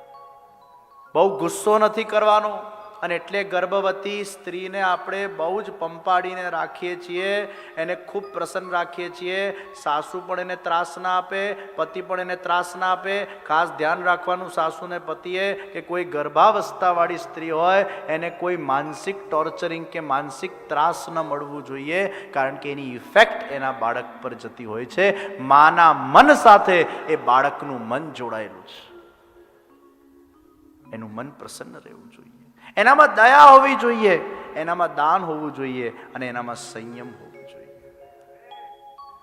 કોઈ પણ ભોગ વૈલાસિક વિષયોના અંદર એની ચિત્તવૃત્તિ ન હોવી જોઈએ. ગર્ભાવસ્થાના અંદર એ માં બને છે. ઈશ્વરે એને એક સૌભાગ્ય આપેલું હોય છે. એમાં ભોગ વૈલાસિક સાધનોમાં એના દેહનો કે ચિત્તનો ઉપયોગ ન થવો જોઈએ. આ અમુક ગર્ભાવસ્થાના નિયમો છે. ધૂંધલી આ બધું કોણ પાડે? This is not my cup of tea. બાળક પેદા કરો, પાછું એને વિચાર આવ્યો કે પાછું પેલું લેબર પેન જે થાય, ઓહો હો હો હો. આજે ઘણા લોકોને લેબર પેન નથી જોઈતું હોતું એટલે પાછા સિઝેરિયન કરાવે છે.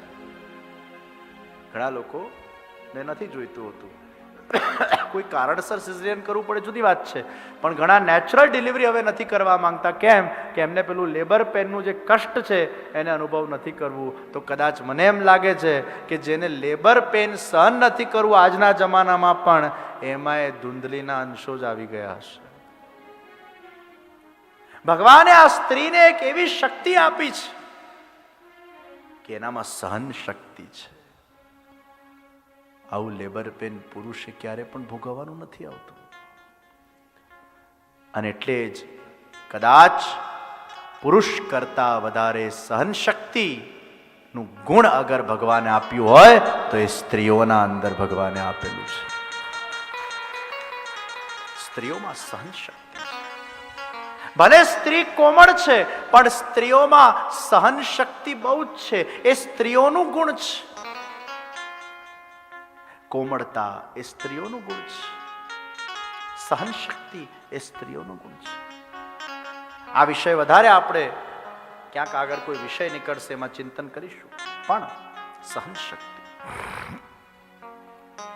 ધૂંધલીની બેન આવી, બેને કીધું કે કામ કર, હું ગર્ભવતી છું, મારું જે બાળક થશે તને આપી દઈશ, આ ફળ ગાયને ખવડાવી દે. એ ફળ ગાયને ખવડાવવામાં આવ્યું અને જ્યાં ગાયે ફળ ખાધું ત્યાં ગાય સ્વાભાવિક છે ગર્ભવતી બની.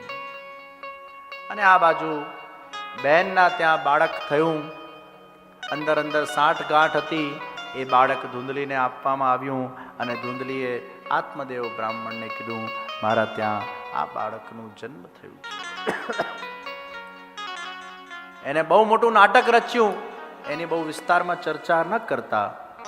એ બાળક જ્યારે થયું ત્યારે ધૂંધલીએ કીધું આનું નામ હું પાડીશ અને એનું નામ ધુંધુકારી પાડવામાં આવ્યું. આ ધુંધુકારી એ દુષ્ટ બન્યો. અહીંયા ગાયને બાળક થયું, ગાયના કર્ણવાળો એ ગોકર્ણ. અહીંયા ગોકર્ણજીનું પ્રાગટ્ય થયું. અહીંયા ધુંધુકારી દુષ્ટ જન્મ્યો.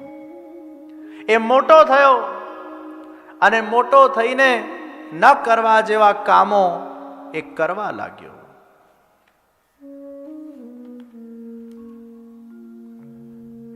આપણા શ્રીમદ ભાગવતમાં 5 મહાપાપ બતાડવામાં આવ્યા છે. આ 5 પાપોને આ ધુંધુકારી કરવા લાગી. કયા 5 મહાપાપ છે? અને અગર આ 5 મહાપાપ ક્યાંક જીવનમાં થયા હોય અથવા થતા હોય તો એનાથી તરત આપણે નિવૃત્તિ લેવી જોઈએ. જાગ્યા ત્યારથી સવાર અને આ પુરુષોત્તમ માસ અધિક માસ ચાલી રહ્યું છે. એ અધિક માસમાં એના નિયમ લેવા જોઈએ કે પુનઃ એ પ્રકારના પ્રવૃત્તિઓ ન કરવામાં આવે. એમાં સૌથી પહેલું મહાપાપ કયું લખ્યું છે? મદિરાપાન. શરાબ પીવું એ ભાગવતમાં મહાપાપ કરવા કહેવામાં આવ્યું છે. જે લોકો શરાબ પીએ છે એ લોકોએ ચોક્કસ શરાબ છોડવી જોઈએ. શરાબ પીવું એ મહાપાપ છે. તો એક જણાએ મને કીધું, દેવો તો મદિરા પીએ છે. મેં કીધું, એના માટે દેવ બનવું પડે, એના માટે સ્વર્ગ જવું પડે. તું સ્વર્ગમાં છે કે ભૂતલમાં છે? ભૂતલમાં. It's not allowed. શરાબ પીવું એ મહાપાપ. બ્રહ્મ હત્યા કરવી એ મહાપાપ. સુવર્ણની ચોરી કરવી એ મહાપાપ. ગુરુ સ્ત્રી ગમન કરવું મહાપાપ. અને કોઈના સાથે વિશ્વાસઘાત કરવો એ મહાપાપ નંબર 5. આ 5 મહાપાપ જે ભાગવતના અંદર દર્શાવવામાં આવ્યા. ધુંધુકારી આવો મહાન પાપી બન્યો. પોતાના માતા પિતાને હેરાન કરવા લાગ્યો, ત્રાસ આપવા લાગ્યો. માતા પિતા ત્રાહી મામ પુકારી ગયા, ક્યાં અમને આવી સંતાન ભાગ્યમાં મળી. ગુરુજી સાચું કહેતા હતા કે ભાગ્યમાં સંતાન જ નથી, તું આગ્રહ વૃત્તિ છોડી દે. અને અમે ખોટી આગ્રહ વૃત્તિ રાખ્યા અને આવો સંતાન પ્રાપ્ત કરીને અમે ખૂબ હેરાન થયા છે. જીવનમાં જે સજ્જનો છે અને જે દુર્જનો છે, એમના જીવનમાં જ્યારે પોતાના જ ઘર પરિવાર સગા સંબંધીઓ પાસેથી જ્યારે વિશ્વાસઘાત થાય છે, જ્યારે અતિશય એમની આશાઓ ઠગારી નીકળે છે, જ્યારે એમને પોતાના સગા સંબંધી અને સ્વજનો તરફથી કષ્ટ કે દુઃખ આપવામાં આવે છે, ત્યારે સમજો એમાં સજ્જન અને દુર્જન એ બંનેના વે ઓફ ડિરેક્શન જુદા હોય છે. જે દુર્જન છે એ આને સહી નથી શકતો અને ક્યાંક એવું પગલું ભરી દે છે, યા તો બીજાને મારવાનું પગલું ભરી દે, યા પોતે મરી જવાનું પસંદ કરી નાખે. ખોટું પગલું ભરીને પોતાનું કર્મ બાંધી દેતો હોય છે. અહીંયા ધૂંધલી એ દુર્જન છે અને આત્મદેવ બ્રાહ્મણ એ સજ્જન છે. પોતાના દીકરાના ત્રાસથી ધૂંધલીએ આત્મહત્યા કરી નાખી અને આ બાજુ પોતાના જ દીકરાના ત્રાસથી આત્મદેવ બ્રાહ્મણ પોતાના જ પુત્ર ગોકર્ણના માધ્યમથી ઉપદેશ ગ્રહણ કરીને વિરક્તિને પ્રગટ કરે છે અને એની દિશા આખી ભગવાન તરફ વાળી દે છે. તમારા ઘર પરિવારના જનો અગર તમારાથી વિમુખ થઈ જાય છે, એને ભગવાનની મોહ ભંગ લીલા માનજો. સૌથી વધારે દુઃખ ક્યારે થાય? કોઈ પરાયો વ્યક્તિ આવીને અગર આપણને કંઈ કહી જાય અને આપણા સાથે વિશ્વાસઘાત કરે, હજી આપણે એને સ્વીકારી લઈએ છીએ. ઠીક છે, દુનિયા આવી જ છે, दुनिया ऐसी ही है, दुनिया में लोग ऐसे ही हैं, ये हम स्वीकार कर लेते हैं. પરંતુ સૌથી વધારે દુઃખ ને કષ્ટ ક્યારે થાય? જ્યારે આપણો જ પોતાનું લોહી, આપણો જ પોતાનો સ્વજન, આપણા જ પોતાના પરિવારના સભ્ય જ્યારે ક્યાંક આપણો વિશ્વાસઘાત કરી નાખે છે.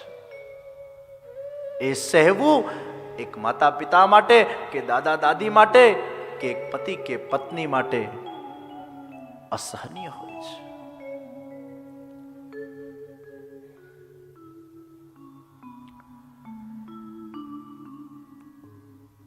એક જગ્યાએ મને એક વ્યક્તિ મળ્યા, ઠાકોરજીની સગડી ભોગની સેવા કરતા.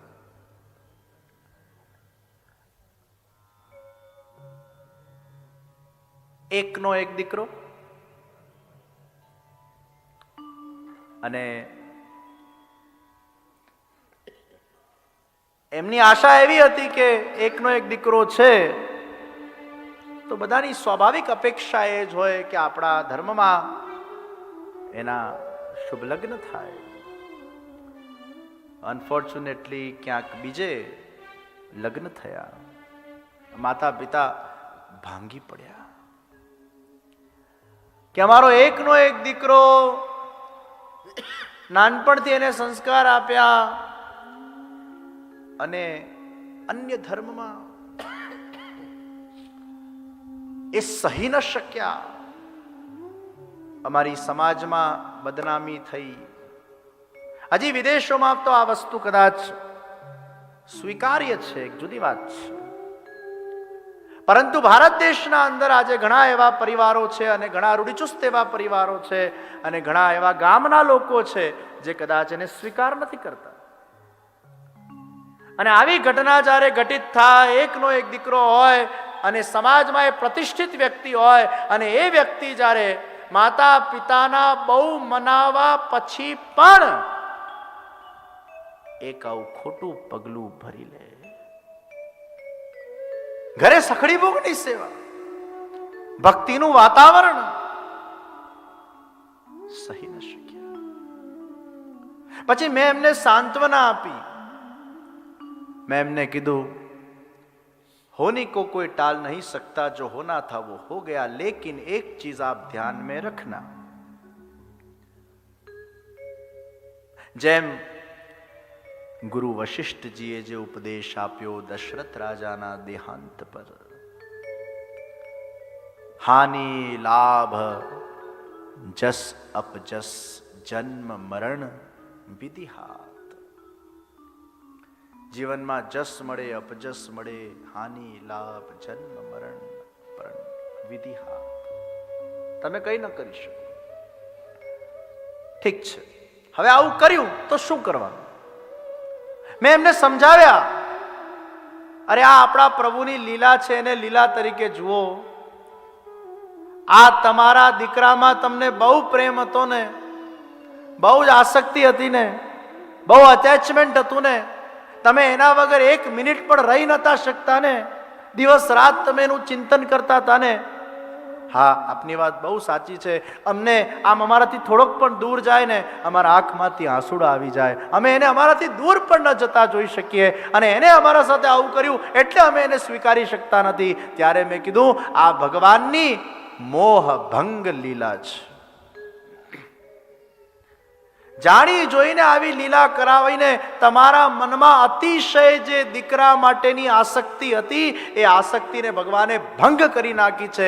અને એટલે જ જીવનમાં જ્યારે જ્યારે તમારા પોતાના સ્વજનો કે પરિવારજનો કે પોતાના જ લોહી દ્વારા તમને કષ્ટ આપવામાં આવે છે. ઘણા છોકરાઓ પોતાના માતા પિતાને વૃદ્ધાશ્રમમાં મૂકી આપતા હોય છે અને એ માતા પિતાના નિશાસા લાગતા હોય છે, એ બિચારા રડતા હોય છે, અમને કેવી સંતાન ભગવાને આપી. ત્યારે એક વસ્તુ યાદ રાખજો, એ વૃદ્ધોને પણ એ સમજાવવાની જરૂર છે કે તમને પણ આ ભગવાને તમારા દીકરાઓથી દૂર કરીને મોહ ભંગ લીલા કરી છે, જેથી આ સંસારના અસારતાનું તમને દર્શન થાય, જેથી આ સંસારના અંદર તમારા સગા સંબંધીઓમાં તમારું જે ચિત્ત હતું એ ચિત્ત દૂર થાય. અને કેવી રીતે દૂર થાય? યા તો મૃત્યુથી થાય, અને યા આવી કોઈક ઇન્સિડન્ટ થાય તો તમારું મન ખાટું થાય ને એમાંથી ચિત્ત તમારું નીકળે. હવે તમારા ચિત્તને ભગવાનમાં લગાડો. આ ભગવાનની મોહ ભંગ લીલા છે. તો દીકરી હોય, દીકરા હોય, પતિ હોય, પત્ની હોય, માતા હોય, પિતા હોય, દાદા હોય, દાદી હોય, અગર આવા ઇન્સિડન્ટ ક્રિએટ થાય છે, આ મોહ ભંગ લીલા માનીને એનો સ્વીકાર કરીને પછી તમારા ચિત્તને ઈશ્વર તરફ લગાડજો.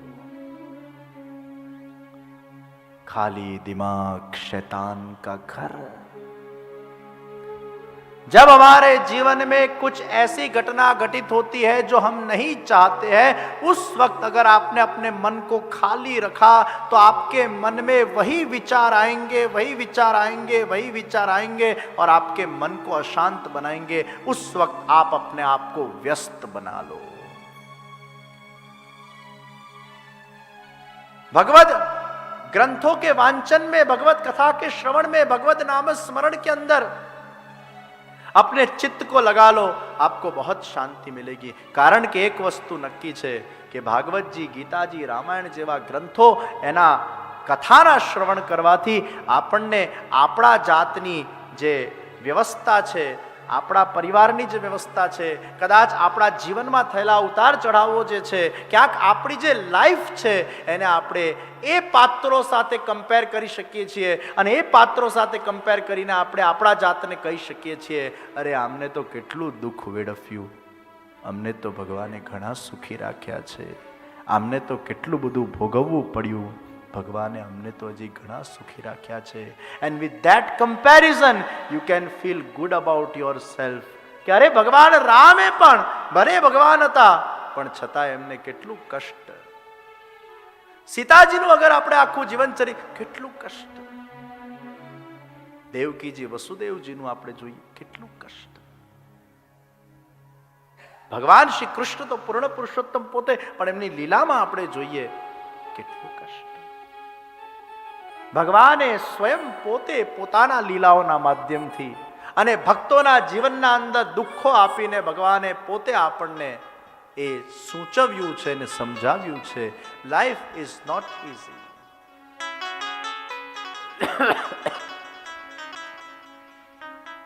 અને સંસારમાં આવા જ કોઈક ઇન્સિડન્ટથી મોહભંગ લીલા ભગવાન કરે છે.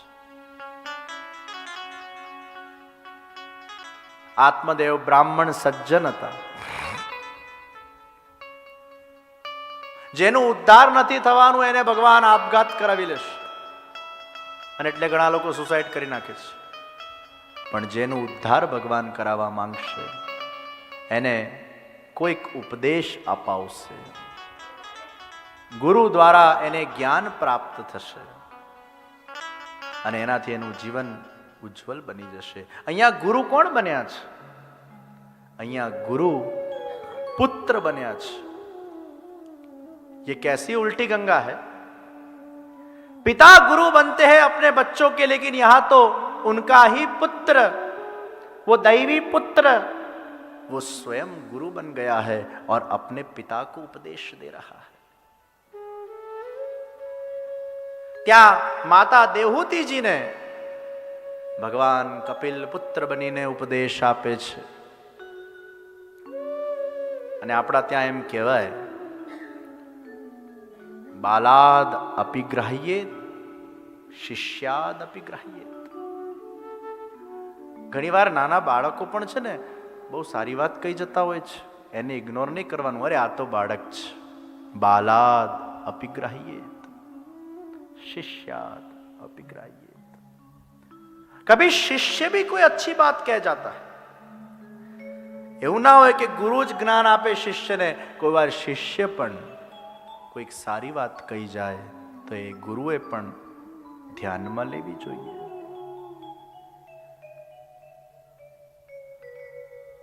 અનુભૂતિ થતી હોય છે અને આ સત્ય ઘટના આપના સાથે શેર કરું છું. શરૂઆતમાં જયારે આવું થવા લાગ્યું પછી મને એમ થયું આવું કેમ થાય છે, કેમ થાય છે, કેમ થાય છે. ત્યારે મને ઠાકોરજીએ એકવાર સ્વપ્નમાં દર્શન આપીને મને જણાવ્યું કે વ્રજરાજ, આ કથા તું નથી કરતો, આ કથા હું જ કરું છું. પણ એક દિવસ હું આવો એટલે આપી દઉં છું કે તને ખબર પડે કે તું કરે ત્યારે કથા કેવી થાય અને હું કરું ત્યારે કથા કેવી થાય.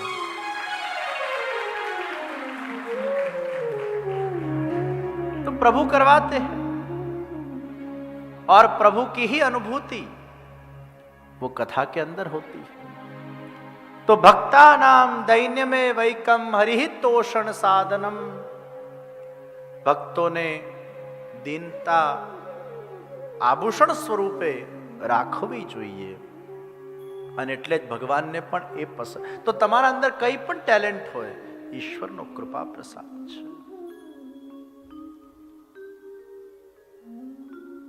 તો બીજાના ગુણદોષ જોવાના બંધ કરો, કારણ કે બીજાના ગુણદોષ જોવામાં તમારું ચિત્ત એ અપ્રસન્ન બનશે અથવા પ્રસન્ન બનશે. તમારા ચિત્તમાં કોઈ બીજું તત્વ આવશે. તમારા ચિત્તને તમે ભગવાનથી ભરિત રાખજો. ખોટા પ્રપંચમાં ને ખોટી નિંદાઓમાં નહીં પડતા, કારણ કે જ્યાં ખોટા પ્રપંચમાં પડ્યા પાછું તમારું મગજ ત્યાં ગયું. એટલે તમારા મગજને કેવલ ભગવાનના સ્મરણથી ભરીને રાખજો. ત્રીજા નંબરે શું કીધું? ભક્તિ ભજન કરો, વૈરાગ્ય રાજ રસિક બનો. પ્રભુની ભક્તિને ભજનમાં સમય વ્યતીત કરો. દરેકનું ટાઈમ ટેબલ હોવું જોઈએ. 50 વર્ષ પછીની આ બધી વાતો છે. એ પણ થોડા પરવારી જાઓ પછીની આ વાતો છે. ઘણા લોકોને રિટાયરમેન્ટ એટલે નથી લેવી હોતી કે એ લોકોને એવું હોય છે કે અમે પછી કરીશું શું.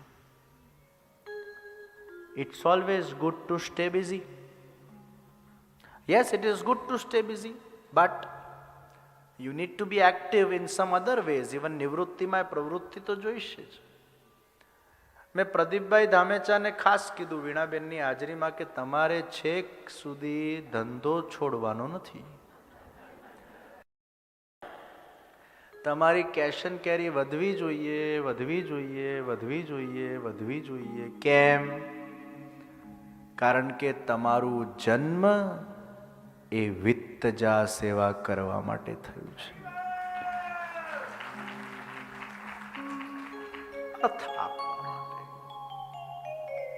કેટલી આર્થિક સેવાઓ દેશ વિદેશમાં, આપણા વિવાહોમાં જ કેટલી સેવાઓ એમને અલગ અલગ પ્રોજેક્ટોમાં પ્રદાન કરી. આ ધામેચા હોલમાં પણ, અને આવા તો અનેક, એ તો એ ગણતરી નથી કરતા, પણ આપણે ગણવા બેસીએ તો આપણને લાગે ઓહો હો અઢળક. એટલે મેં એમને કીધું કે તમારે નિવૃત્ત થવાનું, પણ હા એવો ભાવ છે જ એમનામાં, એવો રાખવો પણ જોઈએ કે આજે આટલું મોટું વ્યાપાર છે તો કેટલા લોકોને રોજીરોટી મળી રહી છે. આજે એમના દ્રવ્યથી કેટલા બધા લોકો ઉજાગર બની રહ્યા છે, કેટલાના આંસુઓ લૂછાઈ રહ્યા છે, કેટલાને અનાજ મળી રહ્યું છે, કેટલાને પાણી મળી રહ્યું છે, કેટલાને આજે